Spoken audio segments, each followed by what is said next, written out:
김현정의 뉴스 쇼.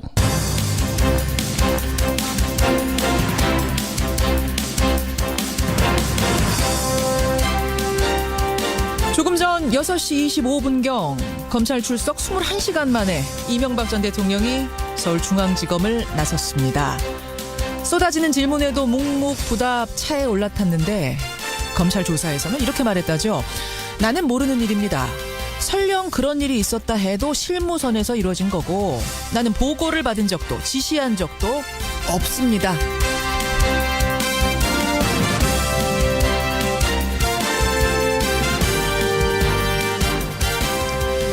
애청자 여러분 안녕하십니까. 이명박 전 대통령 사위, 조카, 집사가 내놓은 결정적인 진술과 증거 앞에서도 모르쇠로 일관하는 모습을 보여줬습니다.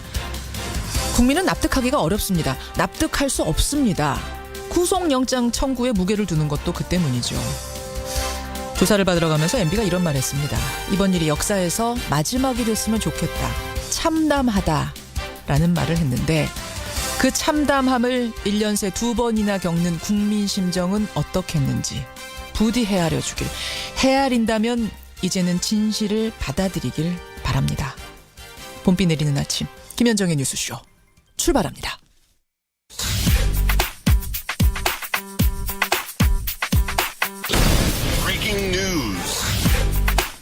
김현정의 뉴스쇼가 주목한 오늘의 포인트 김정훈 기자 나와 있습니다. 어서 오세요, 김 기자. 네. 오늘 첫 포인트 뭐부터 봐야 됩니까? 네, MB 21시간의 고강도 조사입니다. 예, 21시간 만에 나왔어요. 사실은 뭐 오래 걸릴 거라고 예상은 했지만 정말 꼬박 하루 걸렸네요. 네, 어제 오전 9시 22분에 서울중앙지검에 도착했거든요. 예. 그 이명박 전 대통령 오늘 새벽 6시 26분에 검찰 총사를 떠났습니다. 예. 14시간 동안 조사를 받았고요. 자정부터 6시간에 걸쳐서 신문 조서를 검토했습니다. 조사를 받으러 나올 때 하고 싶은 얘기가 많지만 말을 아끼자고 다짐한다 이렇게 말을 했던 이 전 대통령은 조사를 마칠 때도 아무 말 없이 다만 검찰 관계자들에게 수고했다 이런 말만 남기고 떠났습니다. 예. 이렇게 장시간 조사가 이어진 거는 뭐 뇌물수수, 횡령 등 혐의가 20개가 넘기 때문이죠. 그렇죠. 또 이 전 대통령은 대부분의 혐의를 부인하며 검찰과 치열한 공방을 벌인 뒤에 조서도 꼼꼼하게 검토하면서 이렇게 귀가가 늦어진 것 같네요. 혐의를 이렇게 부인하다 보니까 오히려 구속영장 청구 가능성은 높아졌다 이런 분석 나오죠. 네, 이미 검찰은 상당한 물증까지 확보한 것으로 이렇게 알려져 있거든요. 예. 그런데도 혐의를 부인한다면 검찰은 증거인멸의 우려가 있다 이런 이유로 구속영장을 청구할 가능성이 적지 않습니다.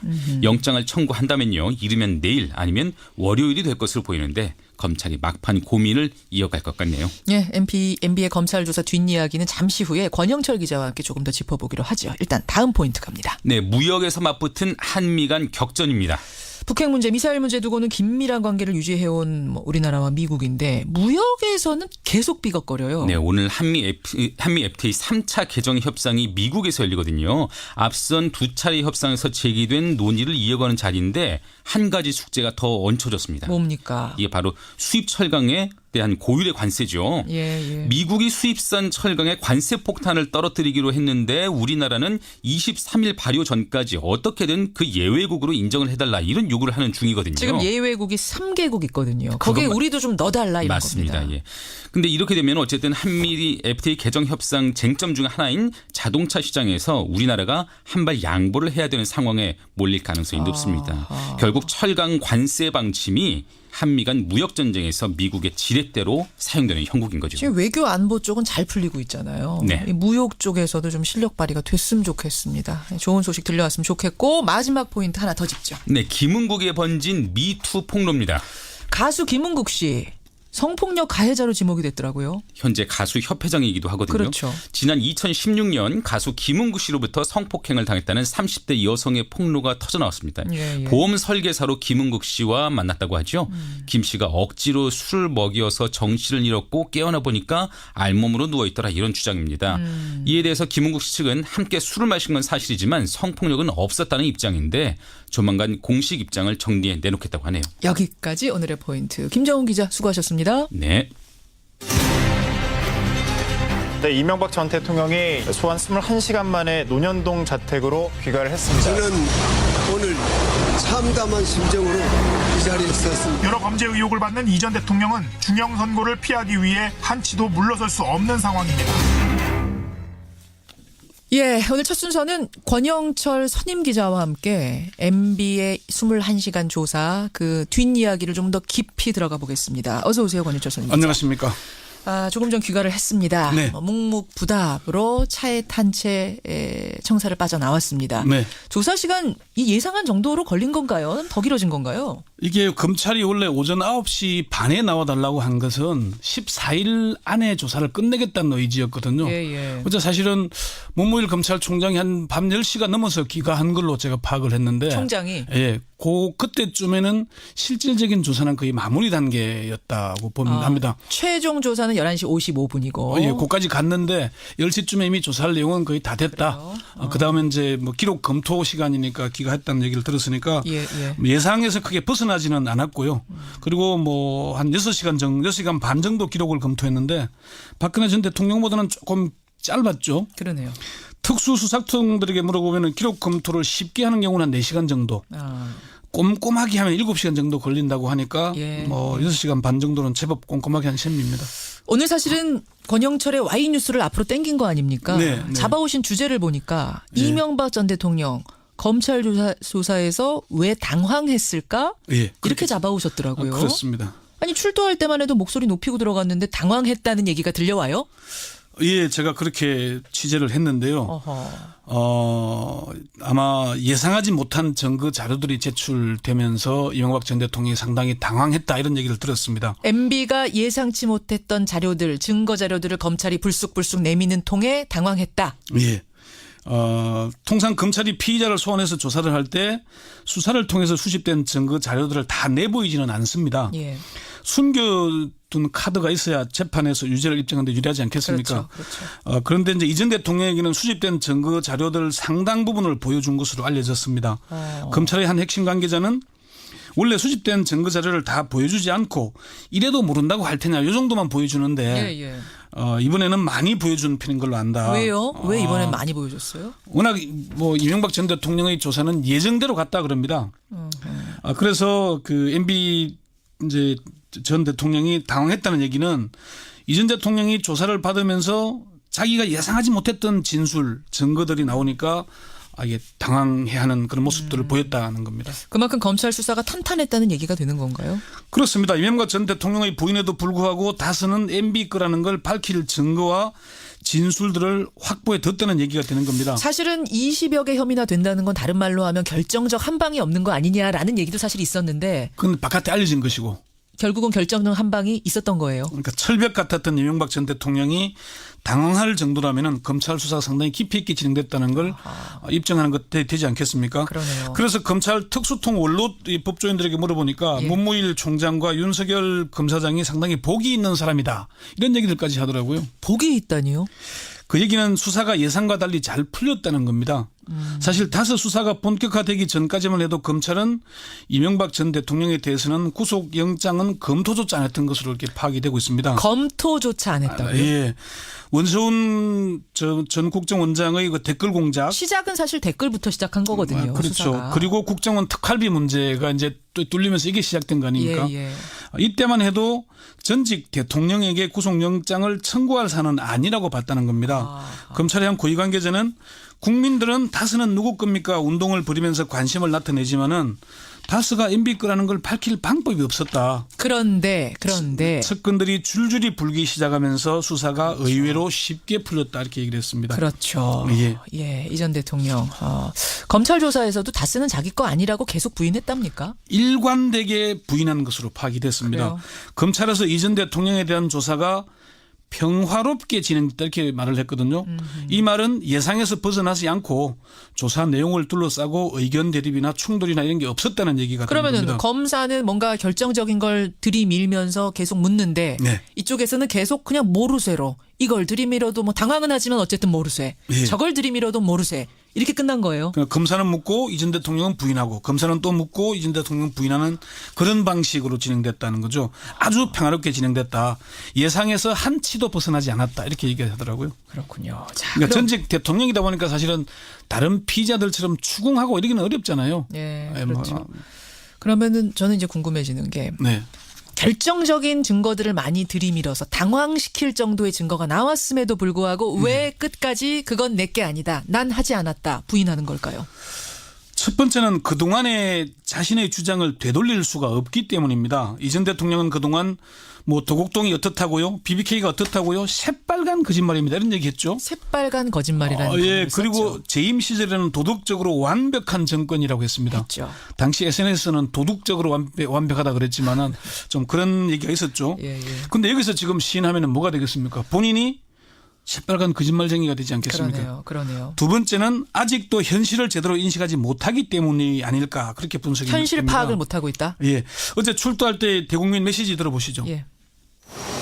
저는 오늘 참담한 심정으로 이 자리에 섰습니다. 무엇보다도 민생 경제가 어렵고 한반도를 둘러싼 민생 경제 엄중한 한반도 상황. 예. 이게 지금 검찰 조사받으러 가는 전직 대통령이 할 얘기는 좀 아닌 듯 하거든요. 그러게요. 국민들에게 심려를 끼쳐서 죄송하다. 검찰 조사 성실히 받겠다. 이게 그냥 원답 아니겠습니까? 예. 자신이 왜 검찰에 소환됐는지를 모르는 것인지 애써 외면한 것인지 재임 시절에도 747 공약, 4대강 사업, 자원 외교 등등 사실 제대로 된 게 없다는 평가들이 많지 않습니까? 그렇죠. 그렇죠. 예. 세 번째는 다스가 자기 것이라고 인정하는 순간 모든 혐의를 인정하기 때문입니다. 다스가 내 소유라고 인정하는 순간 네. 한두 가지가 걸리는 게 아니죠. 이게 결정적 증거 이른바 스모킹건이 되는 겁니다. 예, 예. 300억 원대가 넘는 횡령과 이로 인한 탈세 예. 그리고 삼성전자가 대납한 60억 원대의 뇌물수수까지 이걸 다 인정해야 되니까 본인으로서는 그냥 모르쇠 부인으로 일관할 수밖에 없는 처지 아닌가. 뭐를 들이밀어도 부인할 수밖에 없었던 이유 지금 네. 짚어주셨어요. 그렇게 되면 구속영장을 청구할 가능성은 더 커지는 거죠. 그렇습니다. 뭐 사실 검찰은 다스 수사에서 성과를 거두기 전까지는 상당히 고심이 컸지만은 다스 문제가 풀리면서 예. 검찰은 한결 가벼워졌다 얘기를 들었거든요. 그동안 핵심 측근들인 김백준 전 총무기획관, 김유중 전 부속실장, 김성호 전 다스 사장 여기에 장조카인 이동영 다스 부사장까지 이명박 전 대통령 수유라는 걸 인정한 것으로 이렇게 알려졌고요. 그렇게 인정을 한 상황에서 본인은 부인하고 있으면 네. 부인을 하면 원래 구속영장을 더 청구해야 되는 거라면서 그냥 석방시킬 수가 없다면서요. 증거인멸 우려가 있으니까. 예, 그렇죠. 사실 검찰 고위층에서는요. 소환되기 전에 다스는 내 거다. 뭐 사회 한원하겠다. 이렇게 나올까 봐서 상당히 긴장을 했다고 합니다. 그게 무슨 말이에요? 이명박 전 대통령이 다스가 내 거고 내 잘못이다라고 인정해버리면 구속영장 신청 못하니까? 수사진으로서는 상당히 당혹스럽죠. 오히려? 예. 그랬다 그러니까 그래서 아마 이제 이 사안의 중대성 전직 대통령이 100억 원대가 넘는 뇌물과 300억 원대가 넘는 횡령 탈세 이런 것은 중한 범죄 아니겠습니까? 물론이죠. 그리고 끝까지 자기 혐의를 인정하지 않는 부인하는 문제. 예, 예. 증거 인멸과 사안의 중대성 때문에 구속영장 청구는 불가피하지 않는다. 불가피할 것이다. 구속영장 청구야 검찰 맘이지만 이거를 발부할지 말지는 또 법원이 법원 하는 거죠. 맘이잖아요. 예. 그건 어떻게 보세요, 권 기자는? 아마 영장 청구는 빠르면 내일 늦어도 19일 안에 이루어질 텐데 예. 법원으로서도 지금 박근혜 전 대통령이 구속돼 있죠. 부담스럽지만은 예. 형평성 따져야 됩니다. 그리고 이명박 전 대통령의 측근들 예. 다 구속돼 있죠. 그렇죠. 그 사안의 중대성 이런 걸 볼 때 측근들이 구속됐는데 책임자가 구속 안 된다. 말하자면 종범이 구속돼 있는데 네, 네. 주범을 과연 대통령이었었다는 이유만으로 구속 안 시킬 수 있겠는가? 그렇죠. 된다 쪽으로 무게를 두고 계시는군요. 뭐 지금 뭐 예단할 수는 없습니다만. 그게 법의 정의 아닐까 그렇게 생각합니다. 근데 이 전 대통령 측의 입장을 한번 보죠. 잠시 후에 제가 2부에서 이재호 전 의원을 연결을 할 거긴 합니다만 네. 여전히 정치 보복이란 입장이거든요. 그렇습니다. 전직 대통령이면서 중대한 범죄 혐의로 수사를 받고 있는데 그게 왜 정치 보복인지 저는 잘 이해가 안 됩니다만은 이 전 대통령 측은 그런 입장을 바꾸지 않고 있습니다. 그렇죠. 어제 출두할 때 말 다시 잠시 한번 들어보시죠. 예. 전직 대통령으로서 물론 하고 싶은 이야기도 많습니다만은 말을 아껴야 한다고 스스로 다짐하고 있습니다. 다만 바라건대 역사에서 이번 일로 이게 말을 아낀다는 게 내가 정치 보복 얘기는 하지 않겠다. 이런 뉘앙스죠. 제가 이따가 이재호 전 의원한테 한번 물어볼게요. 말 아낀다고 하는 그 말줄임표 안에는 뭐가 들어있었던 건가? 건 기자가 보기에는 네. 정치 보복이라고 나는 생각한다라는 말을 하고 싶었던 게 아니냐? 예, 그게 이제 지난 1월 17일 기자회견에서 정치 공작이요, 정치 보복이라고 얘기했거든요. 그 얘기도 다시 한번 들어보시죠. 예, 예.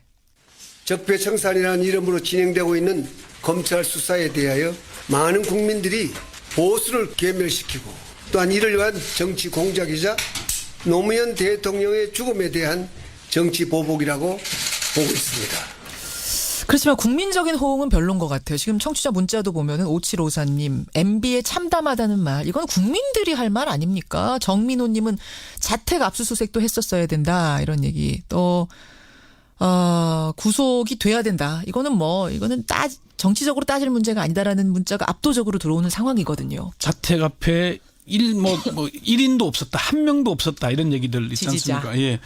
그리고 측근들도 지난해 연말 송년회에는 40여 명이 몰렸잖아요. 예. 그런데 어제는 한 10여 명 정도에 불과했죠. 그렇더라고요. 법조인을 중용했지만은 정동기 전 민정수석과 광훈 법무비서관 외에는 변호인도 제대로 없지 않습니까? 예. 법무장관이 몇 명이고 민정수석이 몇 명이고 비서관들이 몇 명인데 그런 문제. 다만 언론인 출신들이 끝까지 곁을 지키고 있어서 좀 대조적이긴 합니다. 끝까지 곁을 지키는 사람들은 저 대부분 언론인들이더라고요. 맹현규, 김효재, 김효재. 이동관 등등이 그렇죠. 아마 언론인들은 사실은 변호사직이나 할 수 없기 때문인지는 모르겠지만은 어쨌든 이명박 전 대통령의 혐의가 중하고 예. 또 그리고 측근들이 이미 구속되어 있기 때문에 구속을 피하기는 어려워 보인다. 이걸로 마무리하겠습니다. 여기까지 권현철 선임 기자가 21시간의 검찰에서의 그 상황들 그 뒷이야기 정리해 주셨습니다. 고맙습니다. 네.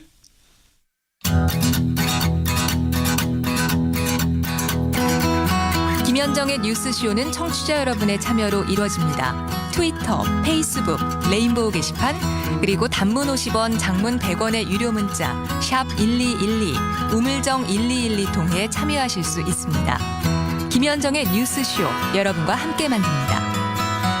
김성환의 행간 시사평론가 김성환 씨 나오셨습니다. 어서 오십시오. 네, 안녕하세요. 문자들 많이 들어옵니다. 이현성님은 너무 뻔뻔하다는 느낌을 이분은 받으셨대요. 적반하장 허금선님 이렇게 한 글자씩 보내주시는데 한 문장씩. 김성환 씨도 한 문장만 말씀하시겠어요? 그거 어떻게 한 문장으로 정리합니까? 한 문장으로 안 돼요. 제가 보니까. 말씀하세요. 편하게. 아니요. 전 이명박 전 대통령을 최근에도 만났던 사람 얘기를 직접 들었는데요. 예. 일부 인정하고 이제 국민들한테 설명을 하면 어떻게 되냐 이렇게 얘기를 했는데 말도 못 꺼내는 분위기였다고 합니다. 그런 이야기를 건넬 수 왜요? 너무 막 이 격앙돼 하고 그래서 너무나 정치 보복이라는 이게 강해서. 이게 강해서. 네네 그렇게 얘기하더라고요. 하하 그래요. 잠시 후 이재호 전 의원님 그 입장을 대변할 것 같거든요. 듣고 반론도 해보고 그렇죠. 행간에서는 다른 얘기를 좀 해보겠습니다. 네, 금세기 최고의 천체 물리학자 스티븐 호킹 박사가 향년 76세로 타계했습니다. 예.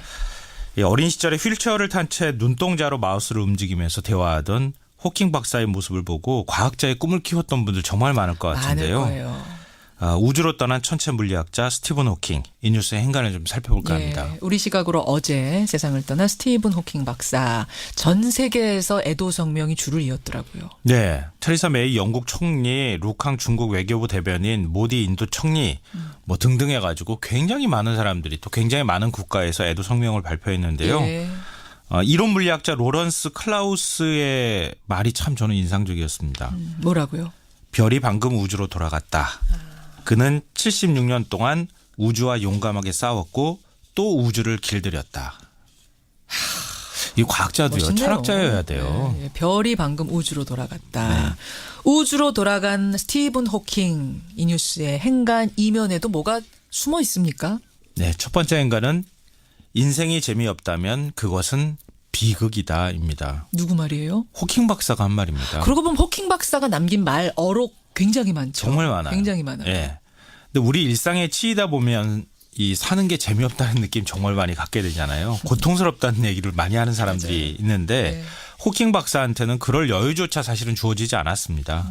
21살에 이 대학원 시절이었는데요. 네. 갑자기 일명 루게릭 병이 찾아와서 2년밖에 살지 못한다 이런 사형 선고까지 받았습니다. 그러니까 21살에 시한부 판정을 받았는데 네, 그렇죠. 결국은 70세 넘어까지 산 거예요. 저는 그 자체도 많은 사람들에게 그것도 희망을 기적이죠. 주는 거다. 예, 이런 생각도 사실 맞아요. 들거든요. 그러니까 몸이 굳어가고 결국 이제 말도 할 수 없는 상태가 됐잖아요. 예. 손가락 2개만 움직일 수 있었거든요. 맞아요. 근데 호킹 박사는 병 진단을 받기 전까지 내 인생은 정말 지루했다. 어차피 죽는다면 뭔가 좋은 일을 하는 게 낫다.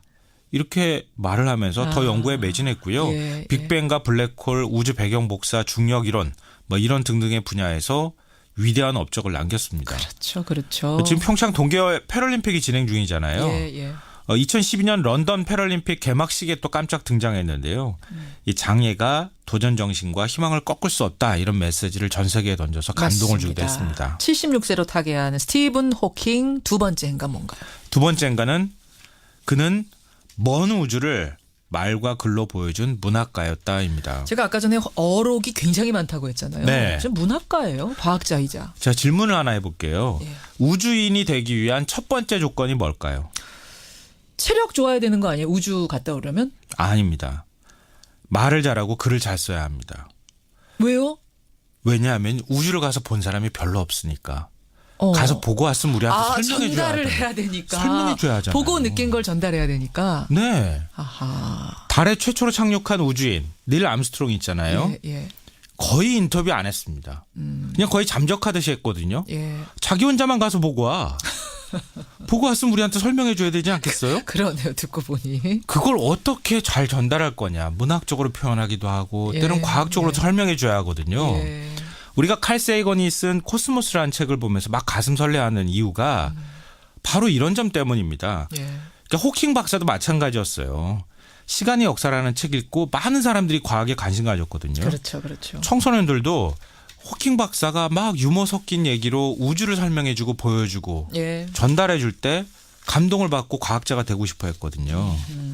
아주 이성적인 과학자였지만 굉장히 감성이 풍부한 사람이었다는 걸 느낄 수 있는 게 CM송도 불렀던 거 아세요? 그건 몰랐어요. 예, 드라마 나온 건 알아요. 심슨 가족. 맞아요. 드라마도 했고 CM송도 했고 이게 굉장히 재능이 많은 사람입니다. 재능이 있다기보다는 이렇게 친숙한 모습을 보여주고 많은 사람들이 과학에 호기심을 갖도록 만들어줬다고 그렇죠. 하는. 그래서 위대한 과학자인 거예요. 이분에게는 장애가 아니었던 거예요. 그럼요. 예, 못할 일이 없었던 겁니다. 그래서 더 울림이 있는 건데 마지막 행가 뭔가요? 마지막 세 번째 인간은 천천히 깊게 사유하면 세상이 달라 보인다입니다. 이게 호킹 박사 말 중에 제일 유명한 말이죠. 네. 고개를 들어 하늘의 별을 올려다보라. 여러분이 보는 것이 무엇인지 이해하고 무엇이 우주를 존재하게 하는지 궁금해하길 바란다. 예. 호기심을 가져라. 이게 호킹 박사의 말 중에 가장 감동적인 말이 아닌가 싶은데요. 호킹 박사는 세상에서 가장 불편한 몸으로 가장 넓은 우주를 사유했다. 이런 얘기를 들을 만한 분이었습니다. 예. 근데 일본에 3단어밖에 만들지 못했거든요. 나중에 가서는 눈동자로 글자를 만드는 것밖에 못했어요. 손가락까지 마비되면서. 네. 예. 그리고 책을 썼어요. 그리고 대화를 나눴는데요. 우리가 한번 1분 동안 생각해서 고르고 골라서 3단어를 말한다고 생각해 보세요. 3단어를 쓴다고 생각해 보세요. 그 사유의 깊이가 얼마나 깊겠습니까? 그렇죠. 근데 정반대로요.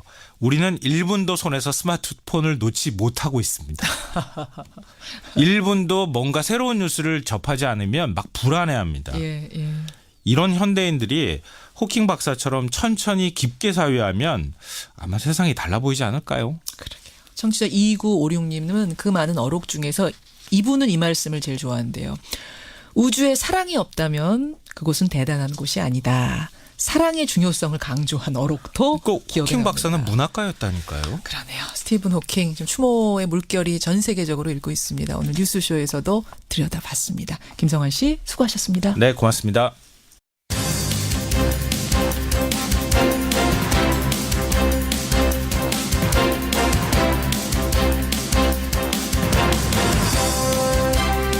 김현정의 뉴스쇼 2부 출발합니다.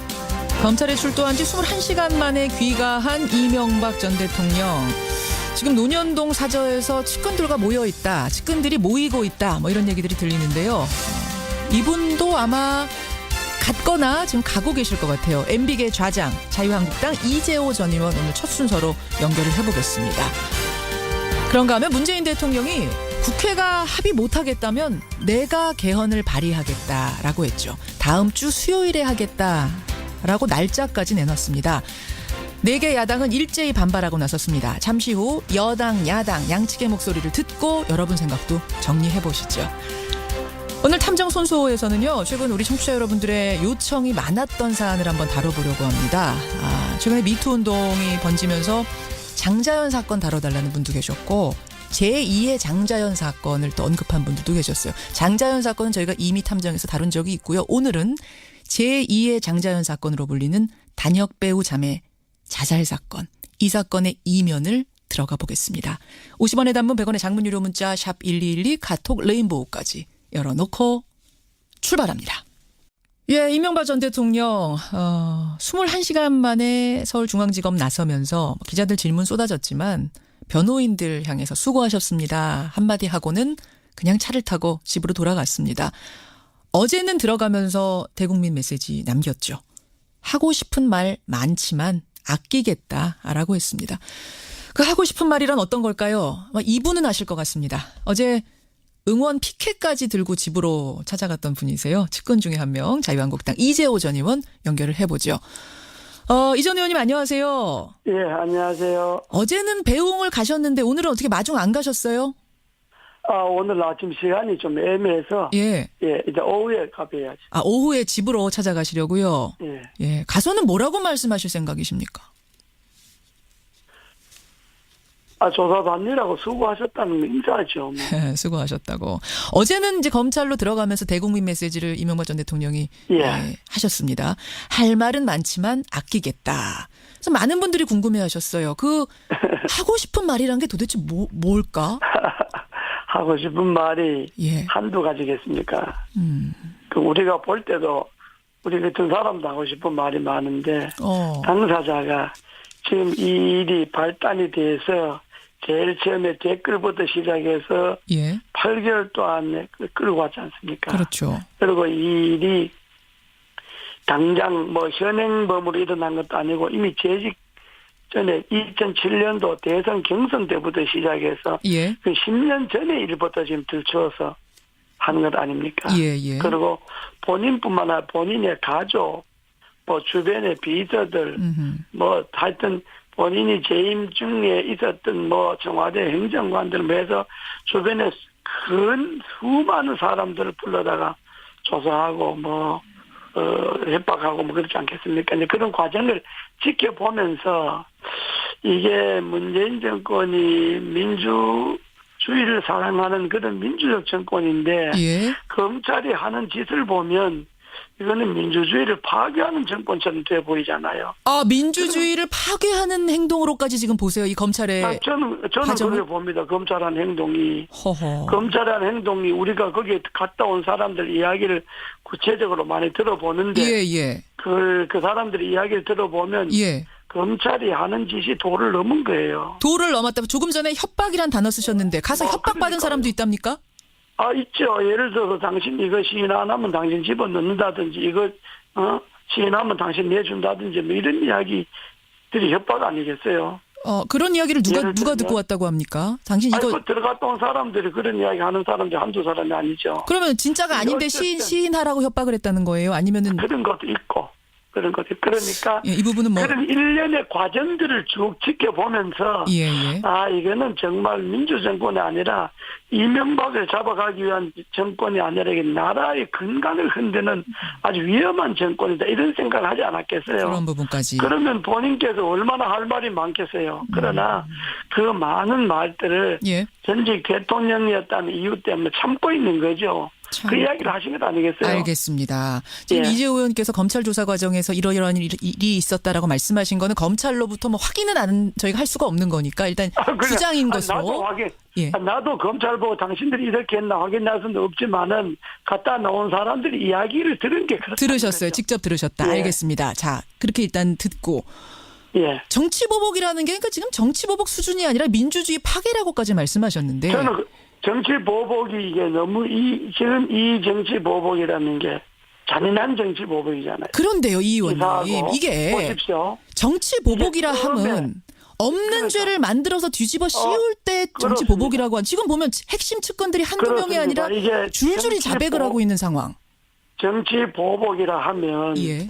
일단 저 사람을 잡아가야 되겠다는 표적을 세워놓고 그 표적에 대한 모든 기획을 뭐 10m, 20m 주변에 전부 기획을 해갖고 예. 결국 그 사람을 잡아가는 거. 이게 표적 수사고 이게 보복 수사 아닙니까? 처음에 댓글 나왔을 때 뭐라 그랬습니까? 여당에서. 예. 이명박이 타켓이다. 이명박이 잡아가야 일이 끝난다. 그러니까 처음 지금 댓글은 흔적도 없었지 않습니까? 댓글과 대통령 관계는 흔적도 없는데 자. 처음에 댓글 나왔을 때 이미 표적을 알겠습니다. 여권에서는 이명박을 세워놓고 예. 이거 하다 안 되니까 저거 하고 저거 하다 안 되니까 저거 하고 이렇게 결국은 잡아가는 걸로 조사를 하는 것이 이게 정치 보복 아니고 뭡니까? 이재호 의원님, 정치 보복 이런 거죠. 지금 워낙 청취자들의 질문이 많이 들어와서요. 제가 일단 예. 입장을 듣고 좀 반론을 하는 걸로 하겠습니다. 정치 보복이라고 하면 없는 죄를 예. 만들어서 뒤집어 씌우는 거, 그런 게 정치 보복인데 지금 보면 핵심 측근들, 다른 사람도 아닌 핵심 측근들이 줄줄이 결정적인 진술을 했습니다. 김백준 예. 집사라고 불렸던 예. 김백준 예. 총무기획관, 또 예. 비서로 일했던 김희중 부속실장, 예. 게다가 예. 다스의 김성우 사장까지 예. 줄줄이 다 이게 이명박 전 대통령이 시켜서 예. 한 것이다. 다스 주인 이명박 예. 대통령이다. 이렇게 얘기하고 있는데 그럼 예. 그분들이 거짓말을 하고 있는 걸까요? 말씀을 아주 잘하셨는데요. 예. 그 사람들이 말이라는 게 말밖에 없지 않습니까? 그 사람들의 말을 뒷받침할 수 있는 증거가 있나요? 다스가 이명박 거다 그런다면 예. 예를 들어 다스가 주식회사잖아요. 주식회사지 않습니까? 다스가? 맞습니다. 그러면 주식회사의 주인이 되려면 주식이 있어야죠. 그럼 본인이 차명 주식이 있다 그러면 차명 주식이 나와야 되고 그 차명 주식에 대한 배당이 있어야 되고 본인이 주식이 하나도 없고 그도 안에 배당받은 게 하나도 없고 그런데 그걸 주변에 증술 정황 증거만 갖고 이게 당신 거다 이렇게 집어가는 게 이게 표적 수사고 정치 보복 아닙니까? 정황 증거만 갖고 지금 잡아간 것 같지는 않고요. 지금 들리는 이야기에 의하면 영포빌딩 지하 2층에서 나온 막대한 그 자료들 중에 아주 결정적인 증거들이 있고 결정적인 증언에 증거들이 더해져서 아마 어제 그 이명박 전 대통령에게는 알려지지 않은 많은 것들이 증거로 들이밀어졌다 이런 얘기들이 나오고 있습니다. 그거는 검찰이 하는 소리고 추측뿐이고 영포빌딩 창고라 하는 거는 우리 자세히 모르겠습니다만은 그 영포빌딩이라는 게 다수의 서울 사무실이 있었던 곳 아닙니까? 그러니까 자연적 그 창고에 다수 것도 있을 것이고 현대 근무했으니까 현대에 있을 때 있을 것도 있을 것이고 일종 골동 창고 같은 건데 그 창고에 수많은 증거가 나와도 그 증거 중에 이게 MB 거라고 하는 거기에 MB 주식이 있다든지 MB에 배당된 게 있다든지 이런 증거가 없지 않습니까? 정황만 있는 거지. 지금 증거가 있는지 없는지는 알 수 없는 거고 검찰은 지금 증거를 잡고 있다고 얘기를 하는데 어쨌든 알겠습니다. 그러면 지금 이재호 의원님 말씀대로라면 측근들이 다 그렇게 왜 그러면 거짓말을 하고 있다고 생각하세요? 그런 진술을 그 사람들은 그게 거짓말이 아닐 수가 있죠. 자기네들은 그런 정황이나 그런 분위기나 그렇게 알고 죄송합니다. 알고 있다고 말할 수 있지만은 문제는 그 말을 뒷받침할 수 있는 법적 증거가 없잖아요. 아니, 그 없는 걸 뒤집어 씌우니까 그게 정치 보복이고. 그 증거가 있는지 없는지는 아마 검찰이 지금 자료를 갖고 있다고 하니까 그건 보면 알 일이고요. 일단은 그 말씀대로라면 그럼 김백준 원세훈 국정원장도 MB 지시 받아갖고 나는 특활비 넘겼다고 하고 그걸 김희중 실장은 받았다고 MB 지시로 받았다고 하고 이런 것들이 왜 다 거짓말을 할까? 사회자께서 언론인이 공정하게 하셔야지 그게 MB라는 걸 전제로 해놓고 내인데 뒤집어 씌우지 말하면 됩니다. 아닙니다. 측근들의 말을 지금 인용하고 있는 공정하게 이야기해야지 그걸 이미 선입견을 갖고 MB라는 선입견을 갖고 주변 사람들이 진술을 갖다 들이밀면 그게 공정한 언론인의 자세가 아니죠. 제가 그런 게 아니고 저는 측근이 아닌데 측근들이 왜 이럴까 저는 그게 궁금해서. 측근들이 그렇게 하는 이야기를 제 나름대로 해석했지 않습니까? 나도 당사자가 아닙니까? 당사자 아니시죠. 측근들은 그렇게 말할 수 있다 이거예요. 내 말은 말할 수 잘못 알아서 그분도 잘못 알아서. 측근들이 말할 수 있는 증거가 없잖아 이거예요. 증거가 없다. 알겠습니다. 이건 그 말인데 그걸 아니라고 자꾸 우기니까. 검찰은 또 있다고 하니까. 검찰은 증거가 있다고 하니까. 검찰 이야기인 거고 검찰 이야기를 제가 지금까지 검찰 조사를 옛날에 예. 뭐 정치 검찰이 지금이나 옛날에는 똑같은데 수십 번 받고 제가 5배는 구속된 사람들입니다. 예. 검찰의 행태를 내가 알아도 더 잘 알지요. 알겠습니다. 그렇지 않습니까? 말씀에 의하면 그러니까 측근들이 다 그렇게 얘기하는 건 잘못 알고 있어서 그런 거다. 지금 증거가 없다 그리고. 아니라 그렇게 말할 수 있는데 예. 그렇게 말할 수 있는 증거 자료가 제시하는 게 없잖아요. 그걸 뭐 검찰이 국민들한테 미리 제시하진 않으니까요. 아니, 이 싸울 의원님. 일은 아니고. 알겠습니다. 두고 보죠. 증거가 있는지 없는지는 두고 보면 될 것 같습니다. 공개 라디오에 날 불러놓고 싸우려고 그런 거 아니잖아요. 그럼요. 제가 이재호 의원하고 난 일도 못하게 만들어놓고. 아이고 그러게 말입니다. 예. 이재호 전 의원님 뭐 제가 워낙 잘 아는 분인데. 자 그러면 말입니다. 김두 전 홍보수석이 저랑 인터뷰하면서 뭐라고 하셨냐면 이거 이전 투구 해보자는 거냐 이런 말씀하셨어요. 즉 반전의 카드가 있는 것처럼 말씀하셨거든요. 지금 뭐가 있습니까? 그렇죠. 내가 뭐 있다 없다 말하기가 그렇지만은 아마 이게 앞으로 어떻게 진행될지는 모르지만은 진흙탕 싸움이 되겠죠. 진흙탕 싸움이 될 것이다. 그 얘기는 이명박 전 대통령 측이 갖고 있는 뭔가가 있다는 말씀이십니까? 그때 제가 그건 내가 말할 수 없지만은 더 있다고 해도 뭐 그걸 내가 불리하니까 당신들이 그 자료를 내가 다 폭로하겠다 뭐 이런 건 또 아니잖아요. 근데 그 당시에 느끼는 전직 대통령이 예. 내가 불리하다 그래서 내가 알고 있는 과거 정권의 사실들을 이야기하는 거는 그래 되면 국민들이 또 아이고 막 또 진전에 서로 싸우는 걸로 보이지 않겠어요? 가죽은 그럼 또 문재인 정권이 해명해야 되고 아이락 해야 되고 온갖 것도 뭐 다 들이대서 아이락을 해야 되고 그래 되면 이쪽은 기락하고 저쪽은 아이락하고 그러면 진흙탕 싸움이 되면 그건 국민들이 보기에도 바람직하지 않는 거다 이런 거죠. 뭔가 가지고 있어도 내지는 않을 거다 이런 말씀이세요. 이 의원 보시기에. 그래 뭐 낼지 안 낼지 그건 내가 당사자가 아니니까. 가죽은 있습니까 뭐를? 글쎄 그건 내가 뭐 이때 없다 말하기가 그렇잖아요. 뭐가 있나 봐요. 내가 당사자가 아니잖아요. 알겠습니다. 김효재 전 정무수석이요. 이명박 전 대통령이 변호사 못 구할 정도로 지금 형편이 어렵다 이런 말씀하셔갖고 어제 또 상당히 화제가 됐습니다. 그래서 저도 그 이야기를 들었는데 좀 유명 로펌을 교섭을 했는데 유명 로펌을 교섭하니까 큰 로펌은 변호사비가 많지 않습니까? 그렇겠죠. 간당 따지고 그러니까 많으니까 그 돈을 감당할 수 있는 여력이 없다는 거죠. 근데 어제 그 말씀을 듣고 전두환 전 대통령이 이야기하더라고. 29만 원밖에 내가 없다라고 했던 것이 떠오른다는 국민들이 너무 많았어요. 뭐 그렇게 생각할 수 있겠죠. 그러니까요. 알겠습니다. 일반적으로 뭐 그렇게 생각할 수도 있겠는데 그러나 그렇게 생각하는 것하고 실제적 진실하고는 또 다르잖아요. 실제로 그 유수 변호사를 구하기에는 실제로 돈이 없었다 이 말씀. 뭐 로펌 회사 교섭을 했는데 안 됐다는 이야기 들었어요. 안 됐다는 이야기. 이재호 전 의원님, 근데 지지자분들은 다 어디 간 겁니까? 어제 사실은 박근혜 전 대통령 검찰 나갈 때하고 모습이 좀 비교가 돼가지고 지지자들 다 어디 가셨냐 이런 얘기들 많이 했는데.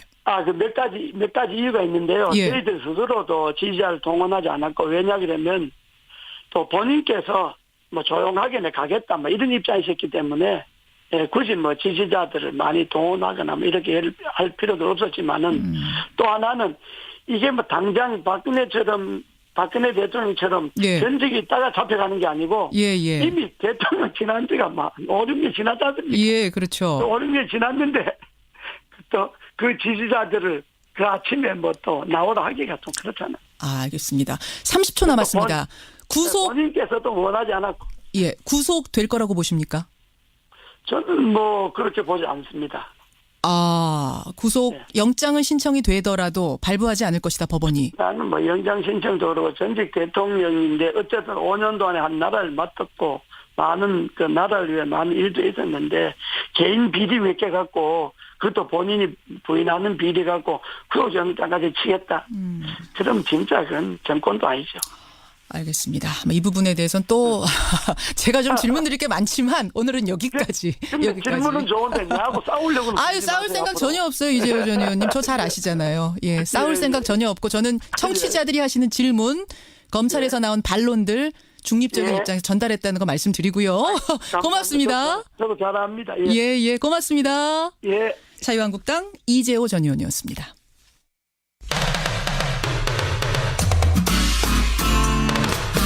CBS 라디오 김현정의 뉴스 쇼. 이번에도 중요한 문제입니다.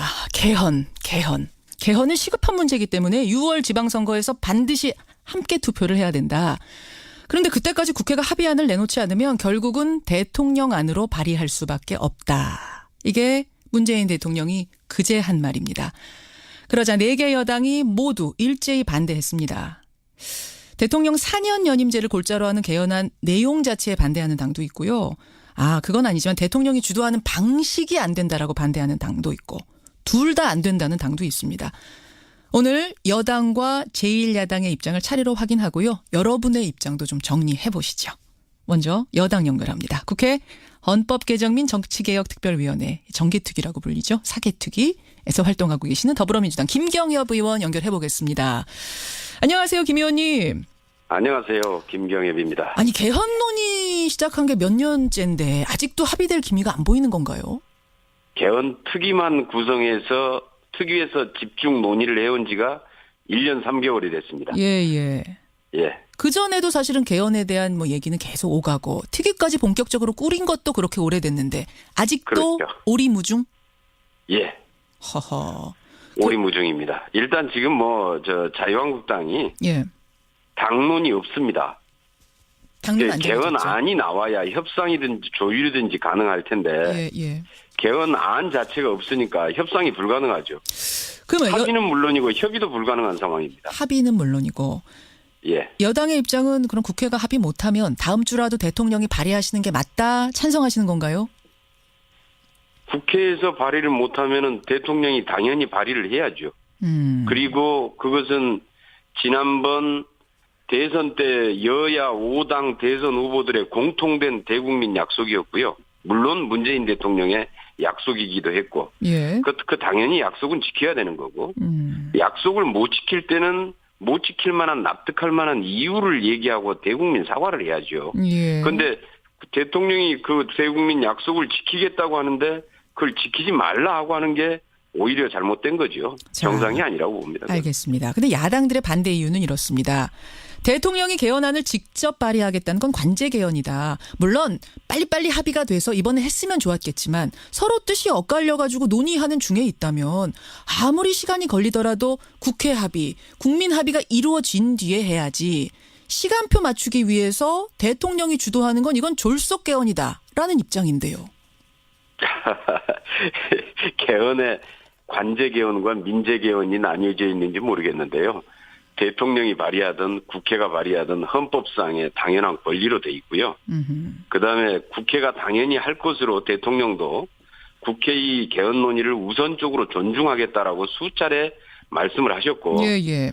국회에서 발의를 해달라. 그리고 이번에도 대통령이 발의를 하지만은 예. 국회에서 못해서 대통령이 발의를 하더라도 만약에 국회의 최종 시한까지 국회가 합의해서 발의를 해낼 수 있다고 하면은 예. 대통령 개헌 발의안도 처리할 수 있다 이런 말씀까지 하신 거잖아요.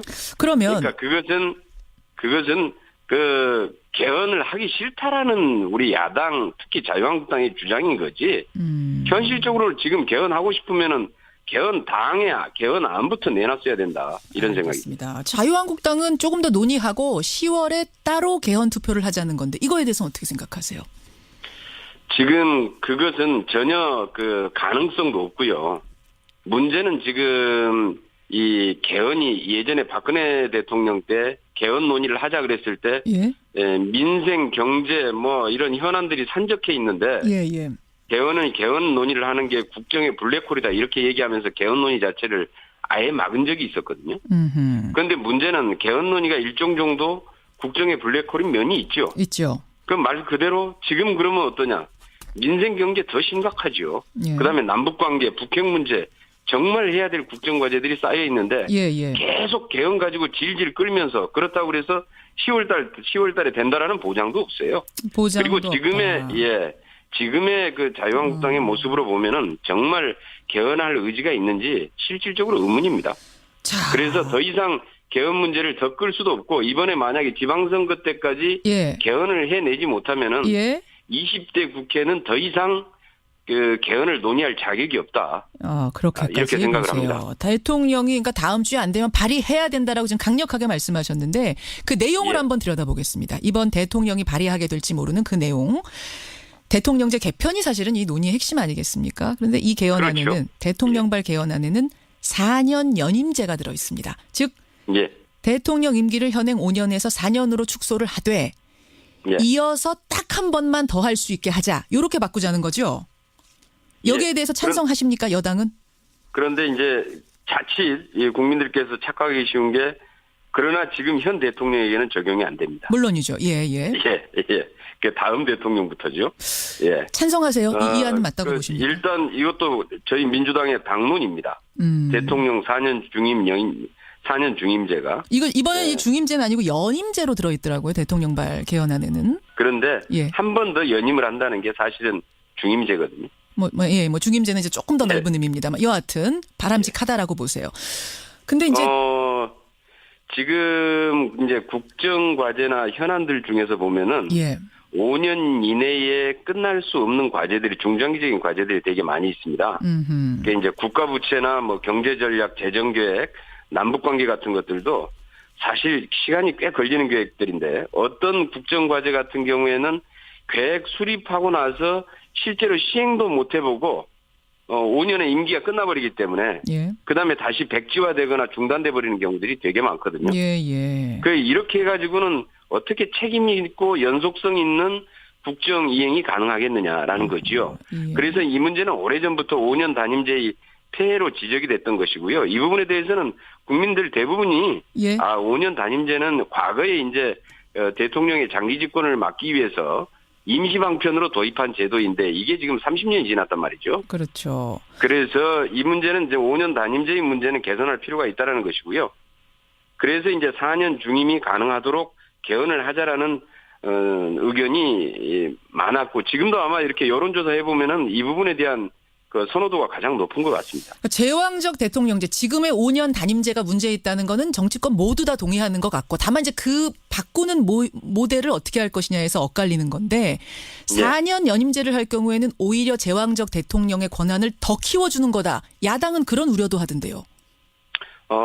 그거는 그렇지 않죠. 왜냐하면은 임기나 연임 가능의 여부가 어떤 무슨 대통령의 권한을 키우는 게 아니고요. 대통령의 지금 이제 권한 문제에서 문제가 될 수 있는 소지는 예. 과거에 지금 이제 이명박 또 이 박근혜 대통령 구속돼 있고 이명박 대통령은 지금 현재 또 수사를 받고 있는데 권력의 오남용이 문제거든요. 그러니까 대통령 제도 그거 자체가 문제가 있는 게 아니라 이것을 이용해서 헌법과 법률을 위반한 권력의 오남용이 문제였던 거죠. 예. 그래서 그 오남용을 방지할 수 있는 장치를 어떻게 만드느냐가 핵심이지 임기의 문제하고는 저는 상관이 없다. 오히려 알겠습니다. 연임을 해놓으면은 훨씬 더 다음 또 4년 이후에 다시 평가도 받고 다시 선거를 치러야 되기 때문에 알겠습니다. 훨씬 더 책임성이나 이 국정 운영에 있어서 투명하게 해낼 수 있는 소통해낼 수 있는 제도라고 봅니다. 일단 여기까지 말씀 듣고요. 또 야당의 입장도 있으니까 들어보기로 하겠습니다. 고맙습니다. 예, 감사합니다. 더불어민주당 김경협 의원을 먼저 만났습니다. 이어서 자유한국당 연결하죠. 정태옥 의원 연결이 돼 있습니다. 정 의원님 안녕하세요. 예, 아침부터 고생 많으십니다. 아이고, 정 의원님도 고생하십니다. 아까 앞에 말씀 들으셨겠지만 6월 지방선거 때 개헌 투표하자는 거는 모든 대통령 후보의 공약 아니었느냐. 그러니까 이번에 해야 된다. 국회가 하면 제일 좋겠지만 국회가 못 해내니까 대통령이 어쩔 수 없이 발의 먼저 하는 거다. 이거거든요. 어떻게 보십니까? 개헌하는데 지금 마치 그러면은 시기 자체가 중요한 것처럼 이야기하지만 개헌은 정말 중요한 것은 그 내용입니다. 정말 우리가 87년 체제가 가지고 있는 여러 가지 문제점을 개혁하자는데 그걸 합의를 해가지고 이제 지방선거 때까지 개헌을 하면은 참 좋겠는데 현실적으로 합의가 되고 있지 않는데 자꾸 시기를 가지고 고집하고 한다라는 거는 개 머리를 흔드는 것 같은 그런 상황입니다. 지금 중요한 거는 개헌의 방향에 대해서 합의를 제대로 하는 게 중요하지. 이 시기 자체가 중요한 건 아닙니다. 근데 예. 합의를 하려면 이제 그 과정이 착착착 진행이 돼야 되는데 앞에서 김 의원은 그걸 지적하셨어요. 자유한국당은 지금 당론도 못 내놓고 있는 실정이다. 이 정도라면은 10월에 투표하자고 그러는데 10월까지도 뭐가 될 것 같지 않다. 언제까지 미룰 것이냐 이러시던데요. 우리 자유한국당 입장은 명백하게 밝혔습니다. 우리 대통령의 권한을 분산시키자. 예. 그렇게 분명히 그 내용에 있어 가지고는 가장 핵심은 지금 현재 우리 제3공화국 제5차 개헌 이후로는 사실상 우리 헌법에는 총리제를 받아들이고 있는데 그 총리가 제대로 실질적인 권한을 행사하지 못하는 대독 총리나 국회에 나가지고 대통령 대신에 야단 듣는 그런 총리제를 유지를 하니까 제대로 권한을 분산시키자는 것이 핵심입니다. 예. 구체적인 조문화를 안 됐지만 조문화 자체도 지금 여당에서 내세운 것도 아니고 아닙니다. 그리고 또 한 가지 그 정도 합의가 됐는데 왜 당론까지는 안 나왔을까요? 당론을 내는 거는 예. 그리 중요하지 않고 지금 문제가 되는 건 오히려 문재인 대통령께서 자기의 개헌안을 예. 내놨지 않습니까? 예, 예. 이 대통령 권한을 조금 더 줄이지 않고 오히려 5년에서 사실상 8년이라고 늘리게 하면은 아까 김경엽 의원님 이야기하신 것이 예.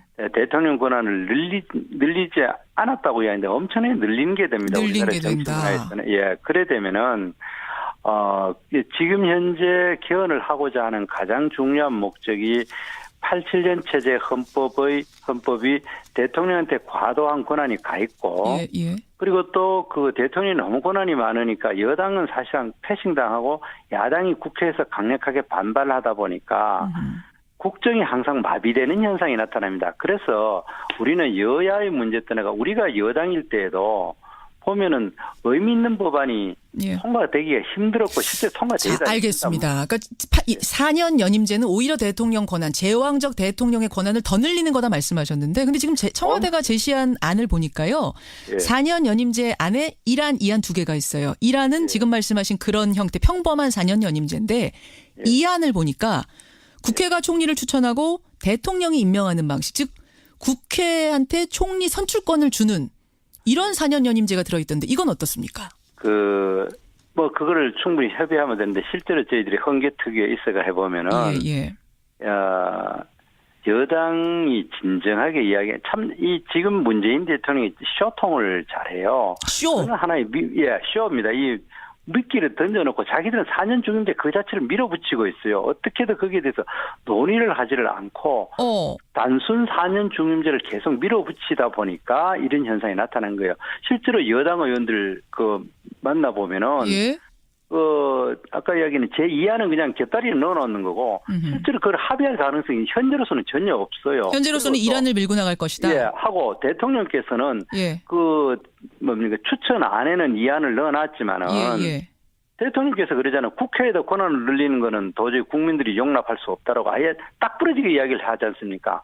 그렇게 이야기하는데 여당 의원들이 어떻게 이 안에 대해서 논의조차도 못하는 분위기입니다. 자, 알겠습니다. 따라서 이번 지방선거에서 개헌 투표하는 거, 그 대통령 발의로 하는 것은 절대 반대다 지금 이 말이신데. 예, 그러면 그리고 10월 투표 쪽이신 건가요? 자유한국당 10월에는 하자. 그렇죠. 10월에 하는데 중요한 거는요. 그 10월에도 안 되면 어떡합니까? 10월까지도 안 나오면. 중요한 거는 합의를 제대로 해야죠. 그러니까 지금 현재 문제는 문재인 대통령께서 나는 4년 중임제가 좋다. 국회에다가 권한을 조금 더 늘려줄 수가 없다. 그렇게 딱 부러지니까 현행 대통령이 내세운 안을 그대로 국회에서 밀어붙이라는 것이 지금 특명입니다. 그런 상황. 여당이 지금 특명으로 받았을 것이라고 야당은 파악하고 계세요? 그렇죠. 그래도 대통령이 분명히 이야기했잖아요. 지금 국회에다가 추가로 권한을 주고 싶지만은 절대 국민들이 워낙 반대하기 때문에 못한다고 아예 딱 부러지게 이야기를 한 상황에서 여당이 어떻게 협의를 하겠습니까? 그렇게 되면은 지금 현재 개헌을 가장 반대하는 사람이 문재인 대통령입니다. 그게 무슨 말씀이세요? 지금 현재 대통령이 이제 헌법 특위에서 이제 제안한 안은 야당 우리 자유한국당만 반대하는 것이 아니라 사실 바른정당도 반대하고 심지어 그 여당하고 항상 괴를 같이 하는 정의당조차도 반대하고 있는 입장 아닙니까? 정의당은 뭐 내용에 대한 반대라기보다는 관제 주도형이 되면 안 된다지 그 반대를 하시더라고요. 어쨌든 그러나 그 내용 자체에서도 실제로 속마음이 안 하지만 다 반대하고 심상정 의원님 발언을 한번 읽어보십시오. 그런가요? 지금 이렇게 대통령 권한을 강화시키는 쪽으로 가서는 안 된다는 것이 심상정 의원이 때문에 그렇기 때문에 이게는 내용이 안 되고 오로지 지방선거 때에 투표할 때 해야 된다 하는 그거를 계속 밀어붙이고 있기 때문에 실제로 개헌을 무산시키고자 하는 것이 기본 목적이라고 보고 그 무산시키고 나면은 그 책임을 자유한국당으로 돌려가 지방선거에서 여당한테 유리하고자 하는 이런 너무나 눈에 보이는 정략을 펴고 있기 때문에 실질적으로 가장 반개헌적인 태도를 보이는 것은 문재인 대통령이라는 겁니다. 여기까지 말씀을 드려야겠습니다. 아마 지금 양쪽의 의견 입장들을 여러분이 들으셨으니까요. 국민 여러분 나름대로 판단을 하시리라 봅니다. 정 의원님 잘 들었습니다. 예. 자유한국당 정태욱 의원까지 만났습니다.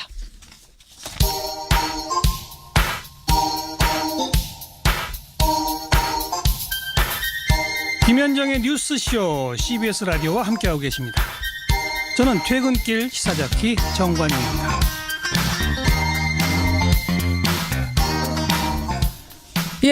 뜨거운 개헌에 대한 얘기 또 MB 정치 보복이냐 아니냐 이 얘기 듣는 동안 문자가요. 정리를 할 수 없을 정도로 많이 들어왔습니다. 밖에서 좀 정리해 주시고요. 여러분의 의견을 정리하는 동안 우리는 이 코너 들어가야죠. 많이 기다렸습니다. 탐정의 눈으로 사건을 들여다보는 시간 탐정 손수호. 손수호 변호사님 어서 오세요. 네, 안녕하세요. 오늘 탐정 코너도 굉장히 뜨거울 것 같아요. 앞에 순서들도 다 뜨거웠는데 탐정 코너 앞으로 이걸 좀 다뤄달라 하는 요청이 뭐 평소에도 자주 들어옵니다만 요 사이에 압도적으로 많이 들어온 게 하나 있죠. 네, 미투 운동의 영향이겠죠. 세상을 떠난 배우 장자연 씨 사건을 다뤄달라는 청취자들의 요구가 많았습니다. 그래요. 네, 문자 메시지도 굉장히 많이 왔는데요. 미투는 장자연 사건이 본질이다. 지금이라도 억울하게 세상을 떠난 장자연 사건을 문제 삼아야 한다라는 문자들이 들어왔는데 이게 저희가 이미 다룬 바 있습니다. 장자연 사건은 제가 정확히 기억해요. 작년 12월 28일 마지막 탐정에서 다뤘어요. 그렇습니다. 네, 지금도요. 노컷뉴스 홈페이지 들어오시거나 뭐 포털에서 탐정 손수 검색하시면 장자연 탐정 손수 검색하시면 내용 확인 가능하고요. 왜 여전히 많은 분들이 분노하고 있는지 간단히 한번 정리를 다시 한 번만. 해볼까요? 네, 장자연 씨가 인기 드라마 꽃보다 남자에 출연하면서 막 이름을 알리기 시작했습니다. 그런 상황에서 갑작스럽게 스스로 목숨을 끊었는데요. 유서 내용이 충격적이었어요. 그래요. 강요에 의해서 연예기획사 관계자, 금융업 동사자, 언론사 관계자 등 총 31명에게 100회 이상의 접대 그리고 성상납을 했다는 내용인데요. 이게 참 영화나 드라마에서 보던 내용이 실제로 있구나라고 하는 생각을 많은 분들이 하면서 충격에 빠졌습니다. 그렇죠. 그런데 이 명단에 그 실명이 적힌 사람들 중에 처벌받은 사람이 없어요. 무죄 판결 선고된 게 아닙니다. 아예. 검사가 기소조차 안 했기 때문에 재판받은 사람조차 없는 거죠. 기소조차 안 한 이런 사건. 그래서 많은 분들이 분노했었고 저희가 지난해 다룰 때도 많은 분들이 함께 분노해 주셨던 그 사건인데 오늘 그걸 다루시려는 건 아니고. 그렇습니다.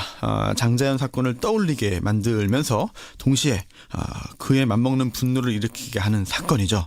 바로 단역 배우 자매 자살 사건. 단역 배우 자매 자살 사건 하면 어렴풋이들 기억하실 거예요. 이것도 성폭력 때문에 스스로 목숨 끊었던 그런 충격적인 사건 아닙니까? 네. 인터넷 커뮤니티를 통해서 최근에 재조사 촉구 글들이 많이 올라오고요. 결국 청와대에 청원 글이 올라온 지 열흘 만에 6만 5천 명이 넘었습니다. 재조사 청원까지 올라왔어요? 네. 또 최근에 그러다 보니 각종 이제 소셜 미디어에서도요. 이 사건을 다시 다루고 있습니다. 자, 단역 배우 자매 자살 사건 어떤 사건이었습니까? 네, 2004년으로 가봐야겠는데요.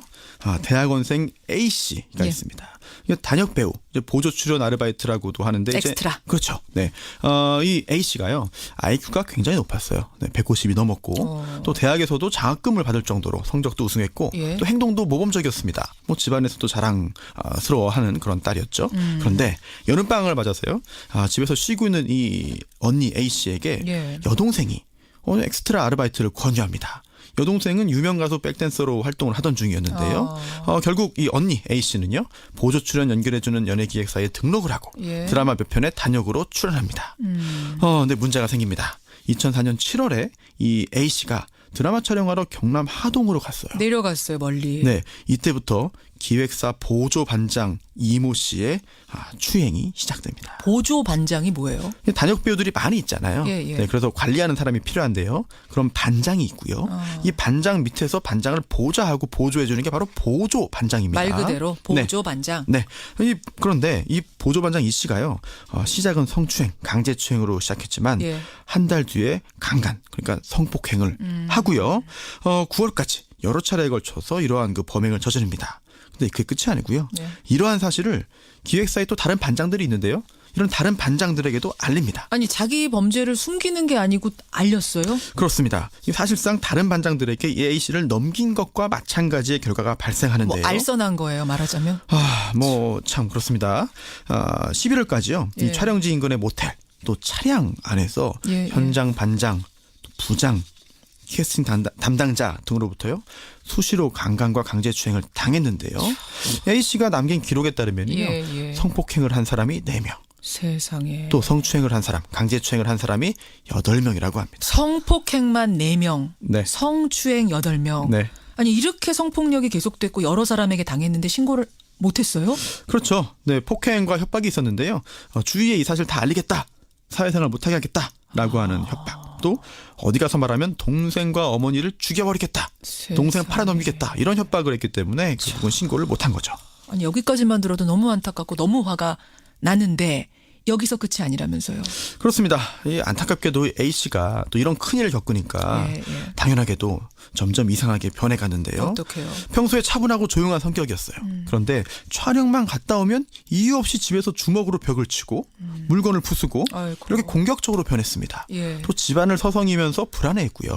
또 어떤 사람들의 이름을 중얼거리면서 죽여야 된다라는 말을 반복하기도 했는데 결국 욕을 하면서 어머니와 동생을 때리는 지경에 이르렀는데요. 결국은 그렇게 되자 정신병원에 가서 치료를 받기 시작합니다. 정신과 치료를 받아야 될 정도, 그 정도까지 갔어요. 네, 그렇습니다. 그래서 어떻게 고소를 좀 그 정도 되면 해야 되는 거 아니에요? 네, 실제로 어머니가 이 사실을 뒤늦게 알게 돼서요. 고소를 하게 됩니다. A 씨를 설득한 거죠. 강간, 강제추행 등으로 12명을 경찰에 고소했어요. 예. 또 피해를 입을 때마다 기록한 일기가 있었고요. 이 구체적인 증거로 제출했죠. 일기까지 있고 뭐 이런 상황이고 굉장히 안 좋아진 상황인 것까지 있으면 그러면 이제 그 나쁜 사람들 다 처벌받겠구나 했는데 그렇게 흘러가지 않은 거예요. 원래는 그렇게 진행되어야 마땅하지만 안타깝게도 이상한 방향으로 흘러갑니다. 이제 가해자들이요.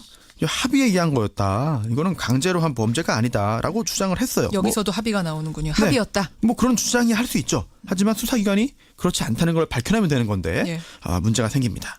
당시 경찰이요. 이 피해자인 고소인 즉 A 씨의 보호에 신경을 쓰지 않았다고 합니다. 어떤 식으로요? 어제 가해자인 반장이 A 씨에게 직접 전화를 걸었어요. 그래서 가족들을 죽이겠다면서 고소의 취소, 고소 취하라고 이해하시면 되겠죠.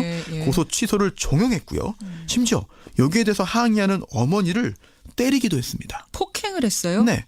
이 폭행 혐의로 또 다시 고소했지만 어찌된 영문인지 검찰에서는 불기소 처분이 내려졌고요. 희한한 일이네요. 수사가 굉장히 긴 시간 동안 이어졌습니다.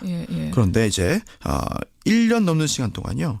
거의 한 달에 한 번꼴로 대질 조사를 받았는데요. 대질을요? 대질 조사라는 게 가해자와 한 자리에 옆에 앉아서 같이 3자 대면하듯이 조사를 하는 거잖아요. 그렇죠. 이게 성범죄의 가해자와 피해자가 한 자리에 앉아서 조사를 받는다? 이거 굉장히 힘든 일입니다. 근데 이분은 지금 한 달에 한 번꼴로 대질 조사를 받았어요. 네, 일단 그 가해자가 많기 때문에 수사를 집중적으로 해야 되는 건 맞지만 수사의 절차, 수사 과정에서의 어떤 배려가 없었던 것이고요. 지금 정신과 치료까지 받는 이런 상황에서 대질 조사를 그렇게 많이 받았다? 네. 그러다 보니까 결국 다시 범죄를 당하는 것과 마찬가지의 상처를 받을 수밖에 없었고 정신과 치료를 받으면서 끝까지 버티려 했지만 결국 고소 후 1년 7개월 만에 고소 취소, 즉 고소 취하를 하고 맙니다. 못 견뎌서? 네, 조사받는 과정이 힘들고 당시 기억을 되살리는 일을 견딜 수 없다라고 하는 말을 남겼는데요.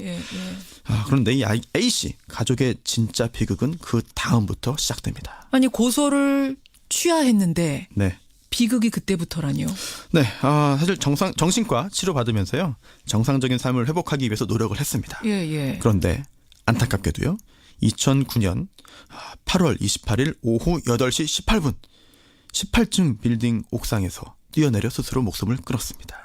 제가 굳이 이렇게 날짜와 건물 층수까지 말씀드리는 이유가 있죠. 잠깐만요. 8월 28일 8시 18분 18층 옥상? 네. 이것도 무슨 의미가 있는 거예요? A씨가 당시에 남긴 유서를 보면은요. 난 그들의 놀이개였다. 나를 건드렸다. 더 이상 살 이유가 없다는 내용이 있는데요. 이건 단순한 충동적인 행동이 아니라 사회에 대한 분노 표출로 이해되고요. 또 숫자. 조금 전에 말씀드린 그 숫자도 또 발음에 따라서는 욕설로 읽힐 수 있으니까 그런 의미가 담겨 있다. 그들에 대한 어떤 욕설을 한다는 의미가 담겨 있는 얼마나 분노가 거셌으면. 그렇죠. 그래요. 또 비극이 이것도 여기까지도 비극인데 더합니다. 언니가 세상을 떠나자 동생이요. 나도 죽고 싶다면서 하루 종일 울었어요. 그리고 6일 만에 같은 방식으로 목숨을 끊었는데요. 그 동생이 죄책감이 느껴졌더군요. 결국 언니에게 이 단역 배우 아르바이트를 권유한 게 동생이었기 때문에 죄책감을 크게 느꼈고요. 유서를 남겼어요. 동생도 언니가 보고 싶다. 언니가 보고 싶어서 먼저 간다. 유난히 언니를 따랐다 그래요. 자매의 우애가 대단했다고 해요. 또 엄마는 복수를 하고 와라. 엄마는 할 수 있을 것 같다는 말을 남겼는데 여기서 끝도 아닙니다. 또 뭐가 있어요? 동생이 세상을 떠나고 2달 지나고요. 한꺼번에 2딸을 잃은 아버지가 평소에 지병이 있었는데요. 뇌출혈로 쓰러져서 사망했습니다. 충격이 워낙 컸으니까 지병이 악화된 거네요. 네, 결국은 홀로 남은 어머니 약에 의지해서 참 힘들게 살고 있죠. 평범했던 가정이 완전히 파괴가 돼버린 그런 안타까운 사건인데 근데 아까 고소를 취하했던 거잖아요. 한번. 네. 그렇죠. 그러면 다시 경찰에 고소를 할 방법은 없는 겁니까? 네. 당시에 신고죄였기 때문에 일단 고소를 해야만 수사와 처벌이 가능한 상태였는데요. 2006년이니까. 네. 그런데 이제 고소를 한번 취소하면은요. 다시 고소할 수가 없다는 규정이 있습니다. 재고소가 안 돼요? 그렇습니다. 결국은 당시 규정에 따를 때 형사처벌 가능성은 사라져버린 그런 결과가 되고 말았고요. 그런데 또 형사적으로는 절차 진행이 불가능해도 민사 절차는 가능하죠. 민사, 손해배상. 네, 그렇습니다. 그래서 어머니가요, 이 가해자들을 상대로 해서 손해배상 청구 소송을 진행합니다. 냈어요? 네. 당시 재판부가 판결문에 이런 언급을 합니다. 여러 증인들의 증언과 당사자 신문 결과를 보면은요, 강제추행 등의 성범죄를 당했다고 볼 여지가 있다라고 한 건데요. 성범죄라고 볼 여지가 있다. 여기까지 인정했어요. 하지만 결과적으로 어머니는 패소하고 맙니다. 왜요? 바로 소멸시효 때문인데요. 불법 행위에 의한 손해배상 청구권은 가해자 또 손해 사실을 안 날로부터 3년 안에 청구해야 돼요. 그런데 이걸 넘었어요. 왜냐하면 실제로 A씨가 스스로 목숨 끊은 날로부터 4년 반 지나서 소재겠는데요. 그렇군요. 그보다 이제 피해는 그 이전에 있었던 것이기 때문에 결국은 민사소송에서도 패소하고 말았죠. 그러자 참을 수 없었던 어머니가요. 이제 가해자의 실명을 적은 피켓을 들고 1인 시위를 합니다. 그런데 가해자들이 가만히 있지 않죠. 명예훼손죄로 고소를 했고요. 오히려 결국 1인 시위마저 중단되고 말았는데요. 법원에서 이제 방론입니다만 사실상 성범죄 사실을 이제 인정한 것과 마찬가지가 됐고 또 자매와 어머니가 목숨을 잃었는데도 가해자들은 뭐 처벌 또는 불이익을 받지 않은 사실 이런 점에 대해서 많은 분들이 분노하고 있습니다. 지금 문자도 엄청나게 들어옵니다. 끝까지 들을 수가 없을 정도로 분노가 치민다는 문자들이 줄을 잇고 있는데 저도 오늘 좀 말문이 턱턱 막힐 정도입니다. 이 사건 손탐정이 주목한 첫 번째 포인트는 뭡니까? 경찰도 가해자일 수 있다. 경찰이요? 네. 왜요? 수사 과정에서 이 A씨가 피해자로서 합당한 보호를 받지 못했어요. 이 성범죄의 특성이 있죠. 고소인과 피고소인, 즉 가해자와 피해자를 분리해야 합니다. 아까 전에 대질신문 계속했다 그랬잖아요. 그런데 그렇지 못했어요. 경찰에서 이 조사 이루어질 때요.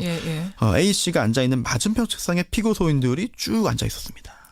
얼굴 마주 보면서? 네. 그리고 A씨가 하는 말이 다 들렸어요. 이걸 들은 피고소인들이 비웃고 반박을 했고요. 심지어 참 그중에 한 명은요. 그 자리에서 A씨와의 성행위 자세를 흉내내기까지 했습니다. 그렇지 않아도 정신적으로 불안했던 A씨 상태 그 후 점점 악화된 것은 당연하겠고요. 의사에게 가해자들의 얼굴을 보니까 더 힘들다, 불안하다, 악몽을 꾸게 된다라고 토로하기도 했고요. 심지어 경찰이요. A씨를 조사하면서 가해자들의 성기 모양을 그림으로 정확히 그리라는 요구까지 했죠. 차라리 안 듣는 게 나았을 정도로 지금 너무너무 끔찍한데 이 정도 상황이 되니까 결국 그냥 소를 취해야 한 거군. 더는 못 하겠습니다. 그렇죠. 아니 왜 억울한 일 당했는데 고소를 취소했냐 이해하지 못하시는 분들 많을 텐데요. 왜 거기 도장을 왜 찍었느냐. 네. 이런 조사가 진행됐기 때문에 정말 참다 못한 일이라고 이해하시면 될 것 같습니다. 첫 번째 포인트는 거기였고요. 두 번째 손탐정이 주목한 부분은 어디입니까? 덮으면 반복된다. 덮으면 반복된다. 네, 드라마뿐 아니라 촬영 현장에서 이런 반장들이 예. 보조 출연자들의 절대 갑입니다. 뭐 당연히 모든 이런 반장들이 그렇다는 말은 아니고요. 예. 극히 일부의 이런 사람들을 지칭하는 건데요.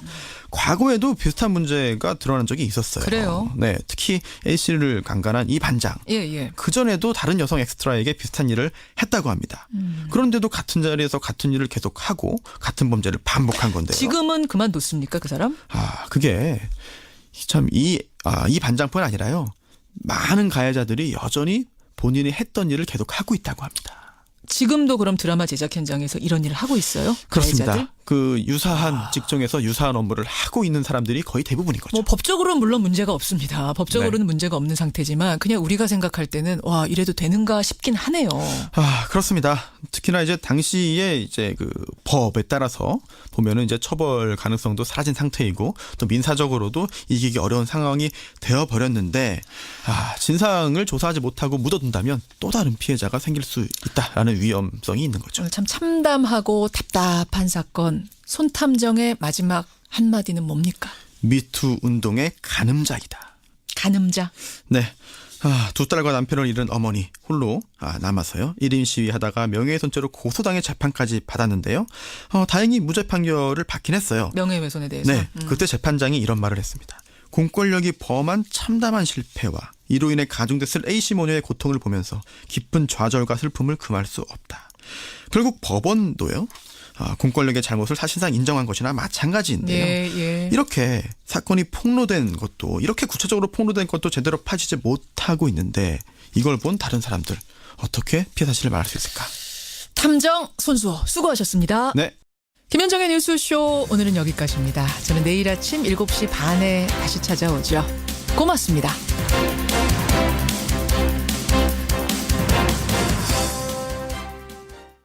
내놓겠다고 하네요. 여기까지 오늘의 포인트. 김정훈 기자 수고하셨습니다. 네. 네, 이명박 전 대통령이 소환 21시간 만에 논현동 자택으로 귀가를 했습니다. 저는 오늘 참담한 심정으로 이 자리에 섰습니다. 여러 범죄 의혹을 받는 이 전 대통령은 중형 선고를 피하기 위해 한치도 물러설 수 없는 상황입니다. 예, 오늘 첫 순서는 권영철 선임 기자와 함께 MB의 21시간 조사 그 뒷이야기를 좀 더 깊이 들어가 보겠습니다. 어서 오세요, 권영철 선임 기자. 안녕하십니까. 조금 전 귀가를 했습니다. 네. 묵묵부답으로 차에 탄 채 청사를 빠져나왔습니다. 네. 조사 시간 이 예상한 정도로 걸린 건가요? 더 길어진 건가요? 이게 검찰이 원래 오전 9시 반에 나와달라고 한 것은 14일 안에 조사를 끝내겠다는 의지였거든요. 예. 어제 사실은 문무일 검찰총장이 한 밤 10시가 넘어서 귀가한 걸로 제가 파악을 했는데. 총장이? 예. 그때쯤에는 실질적인 조사는 거의 마무리 단계였다고 보면 합니다. 최종 조사는 11시 55분이고. 예, 거기까지 갔는데 10시쯤에 이미 조사할 내용은 거의 다 됐다.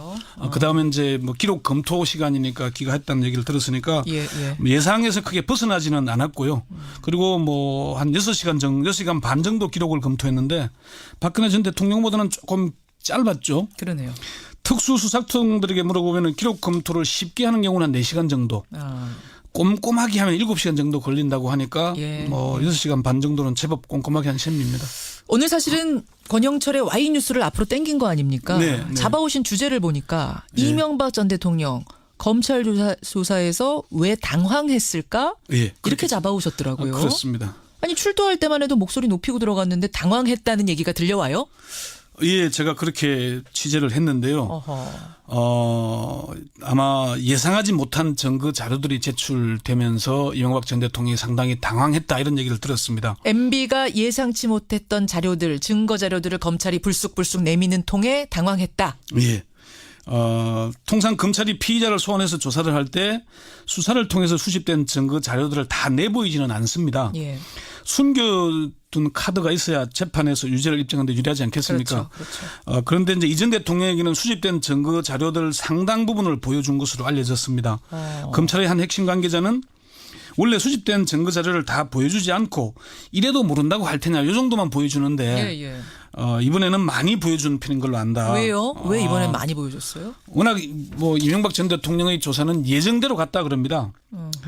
그래서 그 MB 이제 전 대통령이 당황했다는 얘기는 이 전 대통령이 조사를 받으면서 자기가 예상하지 못했던 진술 증거들이 나오니까 이게 당황해하는 그런 모습들을 보였다는 겁니다. 그만큼 검찰 수사가 탄탄했다는 얘기가 되는 건가요? 그렇습니다. 이명박 전 대통령의 부인에도 불구하고 다스는 MB 거라는 걸 밝힐 증거와 진술들을 확보해 뒀다는 얘기가 되는 겁니다. 사실은 20여 개 혐의나 된다는 건 다른 말로 하면 결정적 한 방이 없는 거 아니냐라는 얘기도 사실 있었는데 그건 바깥에 알려진 것이고 결국은 결정적 한 방이 있었던 거예요. 그러니까 철벽 같았던 이명박 전 대통령이 당황할 정도라면 검찰 수사가 상당히 깊이 있게 진행됐다는 걸 입증하는 것 되지 않겠습니까? 그러네요. 그래서 검찰 특수통 원로 법조인들에게 물어보니까 문무일 총장과 윤석열 검사장이 상당히 복이 있는 사람이다.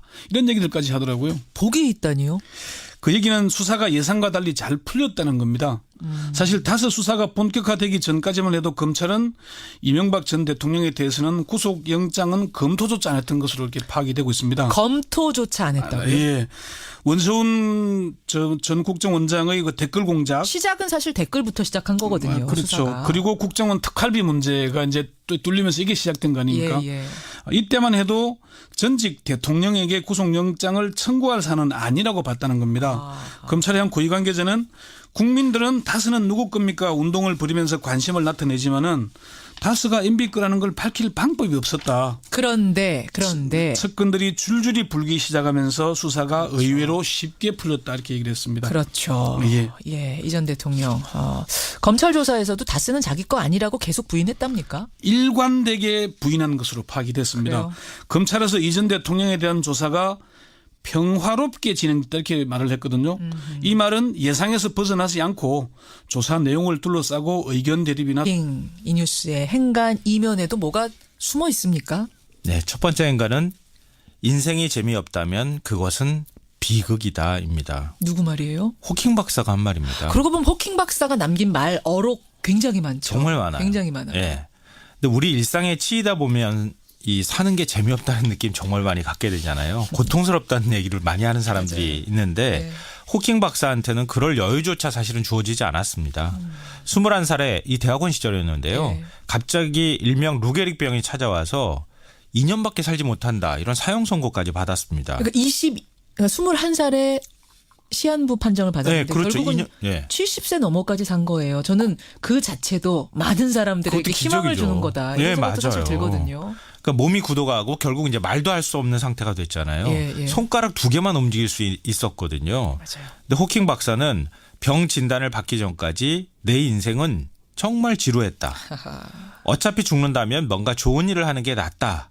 이렇게 말을 하면서 더 연구에 매진했고요. 빅뱅과 블랙홀, 우주 배경 복사, 중력 이론 뭐 이런 등등의 분야에서 위대한 업적을 남겼습니다. 그렇죠. 지금 평창 동계 패럴림픽이 진행 중이잖아요. 2012년 런던 패럴림픽 개막식에 또 깜짝 등장했는데요. 이 장애가 도전 정신과 희망을 꺾을 수 없다 이런 메시지를 전 세계에 던져서 감동을 주기도 했습니다. 76세로 타계하는 스티븐 호킹 두 번째 행간 뭔가요? 두 번째 행간은 그는 먼 우주를 말과 글로 보여준 문학가였다입니다. 제가 아까 전에 어록이 굉장히 많다고 했잖아요. 네. 저 문학가예요. 과학자이자. 제가 질문을 하나 해볼게요. 우주인이 되기 위한 첫 번째 조건이 뭘까요? 체력 좋아야 되는 거 아니에요? 우주 갔다 오려면? 아닙니다. 말을 잘하고 글을 잘 써야 합니다. 왜요? 왜냐하면 우주를 가서 본 사람이 별로 없으니까. 가서 보고 왔으면 우리한테 설명해 줘야 전달을 해야 되니까. 설명해 줘야 하잖아요. 보고 느낀 걸 전달해야 되니까. 네. 아하. 달에 최초로 착륙한 우주인 닐 암스트롱 있잖아요. 거의 인터뷰 안 했습니다. 그냥 거의 잠적하듯이 했거든요. 자기 혼자만 가서 보고 와. 보고 왔으면 우리한테 설명해 줘야 되지 않겠어요? 그러네요. 듣고 보니. 그걸 어떻게 잘 전달할 거냐. 문학적으로 표현하기도 하고 때론 과학적으로 설명해 줘야 하거든요. 우리가 칼 세이건이 쓴 코스모스라는 책을 보면서 막 가슴 설레하는 이유가 바로 이런 점 때문입니다. 그러니까 호킹 박사도 마찬가지였어요. 시간의 역사라는 책 읽고 많은 사람들이 과학에 관심 가졌거든요. 그렇죠, 그렇죠. 청소년들도 호킹 박사가 막 유머 섞인 얘기로 우주를 설명해주고 보여주고 전달해줄 때 감동을 받고 과학자가 되고 싶어 했거든요. 아주 이성적인 과학자였지만 굉장히 감성이 풍부한 사람이었다는 걸 느낄 수 있는 게 CM송도 불렀던 거 아세요?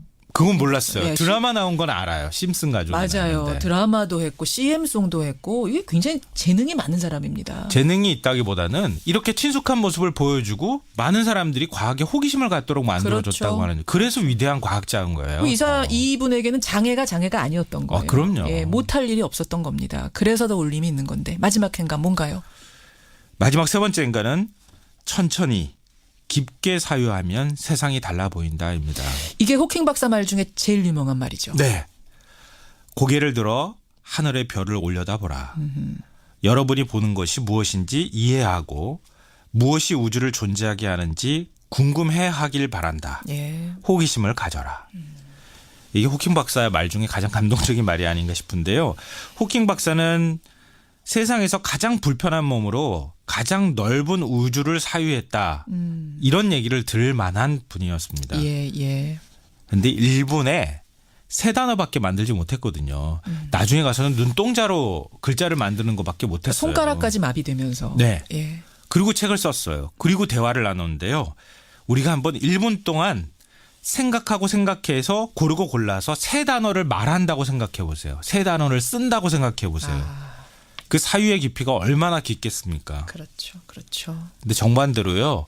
우리는 1분도 손에서 스마트폰을 놓지 못하고 있습니다. 1분도 뭔가 새로운 뉴스를 접하지 않으면 막 불안해합니다. 이런 현대인들이 호킹 박사처럼 천천히 깊게 사유하면 아마 세상이 달라 보이지 않을까요? 그러게요. 청취자 2956님은 그 많은 어록 중에서 이분은 이 말씀을 제일 좋아한대요. 충돌이나 이런 게 없었다는 얘기가 그러면은 됩니다. 검사는 뭔가 결정적인 걸 들이밀면서 계속 묻는데 이쪽에서는 계속 그냥 모르쇠로 이걸 들이밀어도 뭐 당황은 하지만 어쨌든 모르쇠. 저걸 들이밀어도 모르쇠. 이렇게 끝난 거예요. 그러니까 검사는 묻고 이전 대통령은 부인하고 검사는 또 묻고 이전 대통령은 부인하는 그런 방식으로 진행됐다는 거죠. 아주 평화롭게 진행됐다. 예상에서 한 치도 벗어나지 않았다. 이렇게 얘기하더라고요. 그렇군요. 자, 그러니까 전직 대통령이다 보니까 사실은 다른 피의자들처럼 추궁하고 이러기는 어렵잖아요. 그렇죠. 그러면은 저는 이제 궁금해지는 게 결정적인 증거들을 많이 들이밀어서 당황시킬 정도의 증거가 나왔음에도 불구하고 왜 끝까지 그건 내게 아니다. 난 하지 않았다. 부인하는 걸까요? 첫 번째는 그동안의 자신의 주장을 되돌릴 수가 없기 때문입니다. 이전 대통령은 그동안 뭐 도곡동이 어떻다고요? BBK가 어떻다고요? 새빨간 거짓말입니다. 이런 얘기했죠. 새빨간 거짓말이라는 예, 그리고 재임 시절에는 도덕적으로 완벽한 정권이라고 했습니다. 했죠. 당시 SNS는 도덕적으로 완벽하다 그랬지만은 좀 그런 얘기가 있었죠. 그런데 여기서 지금 시인하면은 뭐가 되겠습니까? 본인이 새빨간 거짓말쟁이가 되지 않겠습니까? 그러네요. 두 번째는 아직도 현실을 제대로 인식하지 못하기 때문이 아닐까 그렇게 분석이 됩니다. 현실 파악을 못하고 있다? 예. 어제 출두할 때 대국민 메시지 들어보시죠. 저는 오늘 참담한 심정으로 이 자리에 섰습니다. 무엇보다도 민생 경제가 어렵고 한반도를 둘러싼 민생 경제 엄중한 한반도 상황. 이게 지금 검찰 조사받으러 가는 전직 대통령이 할 얘기는 좀 아닌 듯 하거든요. 그러게요. 국민들에게 심려를 끼쳐서 죄송하다. 검찰 조사 성실히 받겠다. 이게 그냥 원답 아니겠습니까? 자신이 왜 검찰에 소환됐는지를 모르는 것인지 애써 외면한 것인지 재임 시절에도 7.4.7 공약, 4대강 사업, 자원 외교 등등 사실 제대로 된 게 없다는 평가들이 많지 않습니까? 그렇죠. 세 번째는 다스가 자기 것이라고 인정하는 순간 모든 혐의를 인정하기 때문입니다. 다스가 내 소유라고 인정하는 순간 한두 가지가 걸리는 게 아니죠. 이게 결정적 증거 이른바 스모킹건이 되는 겁니다. 300억 원대가 넘는 횡령과 이로 인한 탈세 그리고 삼성전자가 대납한 60억 원대의 뇌물수수까지 이걸 다 인정해야 되니까 본인으로서는 그냥 모르쇠 부인으로 일관할 수밖에 없는 처지 아닌가. 뭐를 들이밀어도 부인할 수밖에 없었던 이유 지금 짚어주셨어요. 그렇게 되면 구속영장을 청구할 가능성은 더 커지는 거죠. 그렇습니다. 사실 검찰은 다스 수사에서 성과를 거두기 전까지는 상당히 고심이 컸지만은 다스 문제가 풀리면서 예. 검찰은 한결 가벼워졌다 얘기를 들었거든요. 그동안 핵심 측근들인 김백준 전 총무기획관, 김유중 전 부속실장, 김성호 전 다스 사장, 여기에 장조카인 이동영 다스 부사장까지 이명박 전 대통령 수유라는 걸 인정한 것으로 이렇게 알려졌고요. 그렇게 인정을 한 상황에서 본인은 부인하고 있으면 네. 부인을 하면 원래 구속영장을 더 청구해야 되는 거라면서 그냥 석방시킬 수가 없다면서요. 증거인멸 우려가 있으니까. 네, 그렇죠. 사실 검찰 고위청에서는요. 소환되기 전에 다스는 내 거다. 사회 한원하겠다. 이렇게 나올까 봐서 상당히 긴장을 했다고 합니다. 그게 무슨 말이에요? 이명박 전 대통령이 다스가 내 거고 내 잘못이다라고 인정해버리면 구속영장 신청 못하니까? 수사진으로서는 상당히 당혹스럽죠. 오히려? 예. 그랬다 그러니까. 그래서 아마 이제 이 사안의 중대성, 전직 대통령이 100억 원대가 넘는 뇌물과 300억 원대가 넘는 횡령 탈세 이런 것은 중한 범죄 아니겠습니까? 물론이죠. 그리고 끝까지 자기 혐의를 인정하지 않는 부인하는 문제. 예. 증거 인멸과 사안의 중대성 때문에 구속영장 청구는 불가피하지 않는다. 불가피할 것이다. 구속영장 청구야 검찰 맘이지만 이거를 발부할지 말지는 또 법원 맘이잖아요. 예. 그건 어떻게 보세요, 권 기자는? 아마 영장 청구는 빠르면 내일, 늦어도 19일 안에 이루어질 텐데 예. 법원으로서도 지금 박근혜 전 대통령이 구속돼 있죠. 부담스럽지만은 예. 형평성 따져야 됩니다. 그리고 이명박 전 대통령의 측근들 예. 다 구속돼 있죠. 그렇죠. 그 사안의 중대성 이런 걸 볼 때 측근들이 구속됐는데 책임자가 구속 안 된다. 말하자면 종범이 구속돼 있는데 네. 주범을 과연 대통령이었었다는 이유만으로 구속 안 시킬 수 있겠는가? 그렇죠. 된다 쪽으로 무게를 두고 계시는군요. 지금 예단할 수는 없습니다만. 그게 법의 정의 아닐까 그렇게 생각합니다. 근데 이 전 대통령 측의 입장을 한번 보죠. 잠시 후에 제가 2부에서 이재호 전 의원을 연결을 할 거긴 합니다만 네. 여전히 정치 보복이란 입장이거든요. 그렇습니다. 전직 대통령이면서 중대한 범죄 혐의로 수사를 받고 있는데 김현정의 뉴스 쇼.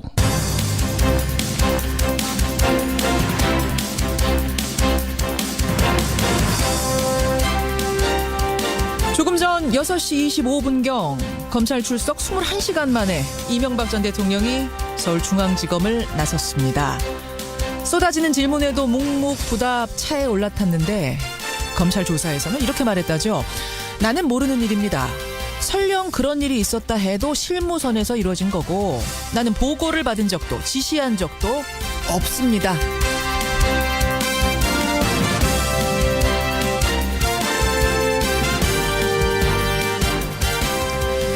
시청자 여러분 안녕하십니까.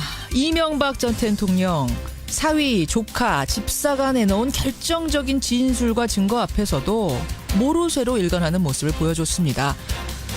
국민은 납득하기가 어렵습니다. 납득할 수 없습니다. 구속영장 청구에 무게를 두는 것도 그 때문이죠. 조사를 받으러 가면서 MB가 이런 말 했습니다. 이번 일이 역사에서 마지막이 됐으면 좋겠다. 참담하다라는 말을 했는데 그 참담함을 1년 새 2번이나 겪는 국민 심정은 어떻겠는지 부디 헤아려 주길. 헤아린다면 이제는 진실을 받아들이길 바랍니다. 봄비 내리는 아침 김현정의 뉴스쇼 출발합니다.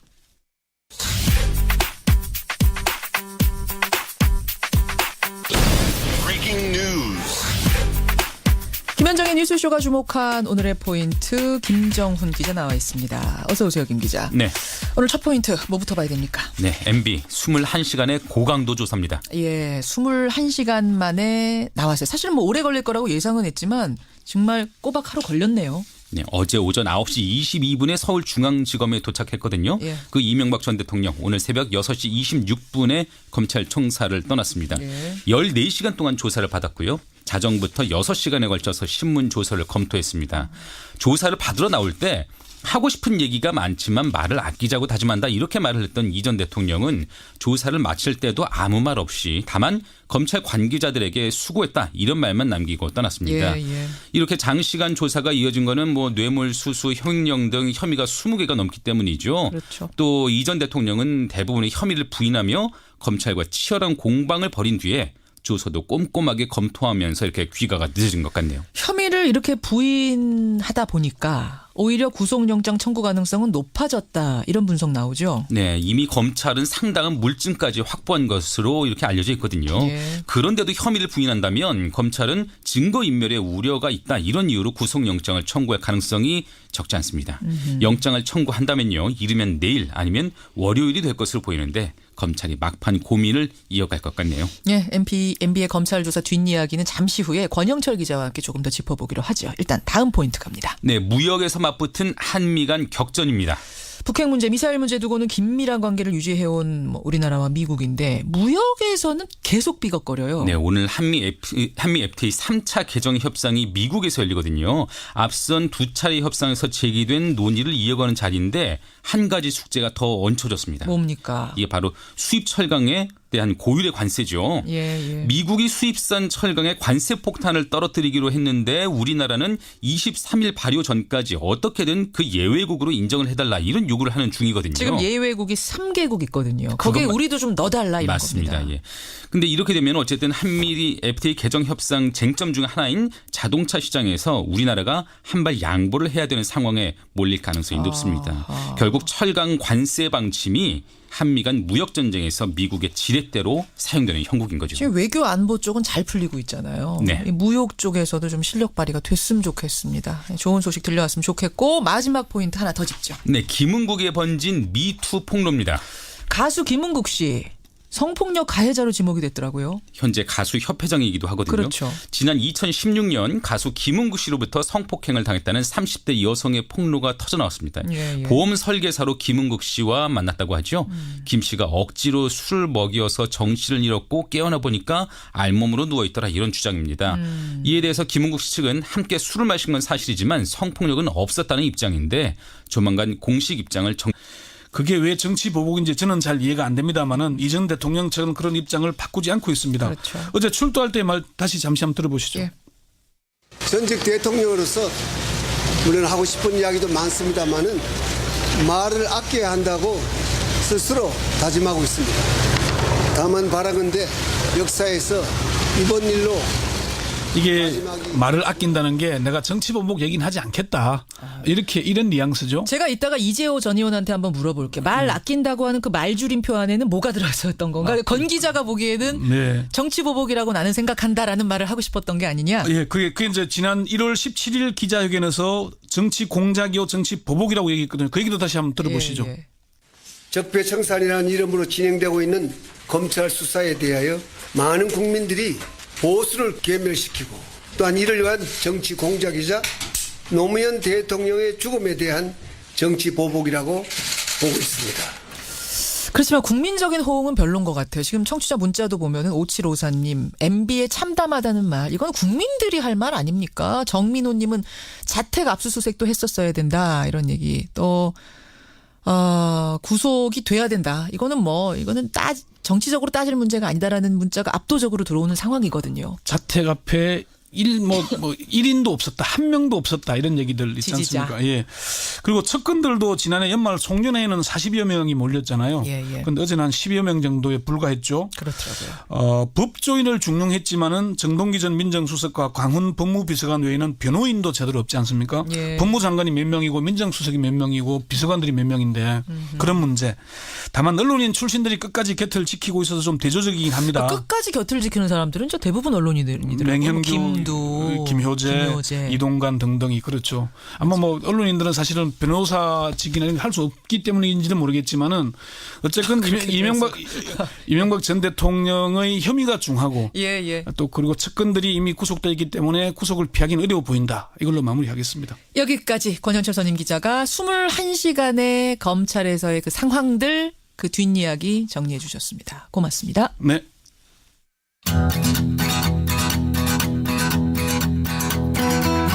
김현정의 뉴스쇼는 청취자 여러분의 참여로 이루어집니다. 트위터, 페이스북, 레인보우 게시판, 그리고 단문 50원, 장문 100원의 유료 문자 샵 1212, 우물정 1212 통해 참여하실 수 있습니다. 김현정의 뉴스쇼, 여러분과 함께 만듭니다. 김성환의 행간 시사평론가 김성환 씨 나오셨습니다. 어서 오십시오. 네, 안녕하세요. 뭐 문자들 많이 들어옵니다. 이현성님은 너무 뻔뻔하다는 느낌을 이분은 받으셨대요. 적반하장 허금선님 이렇게 한 글자씩 보내주시는데 한 문장씩. 김성환 씨도 한 문장만 말씀하시겠어요? 그거 어떻게 한 문장으로 정리합니까? 한 문장으로 안 돼요. 적으니까.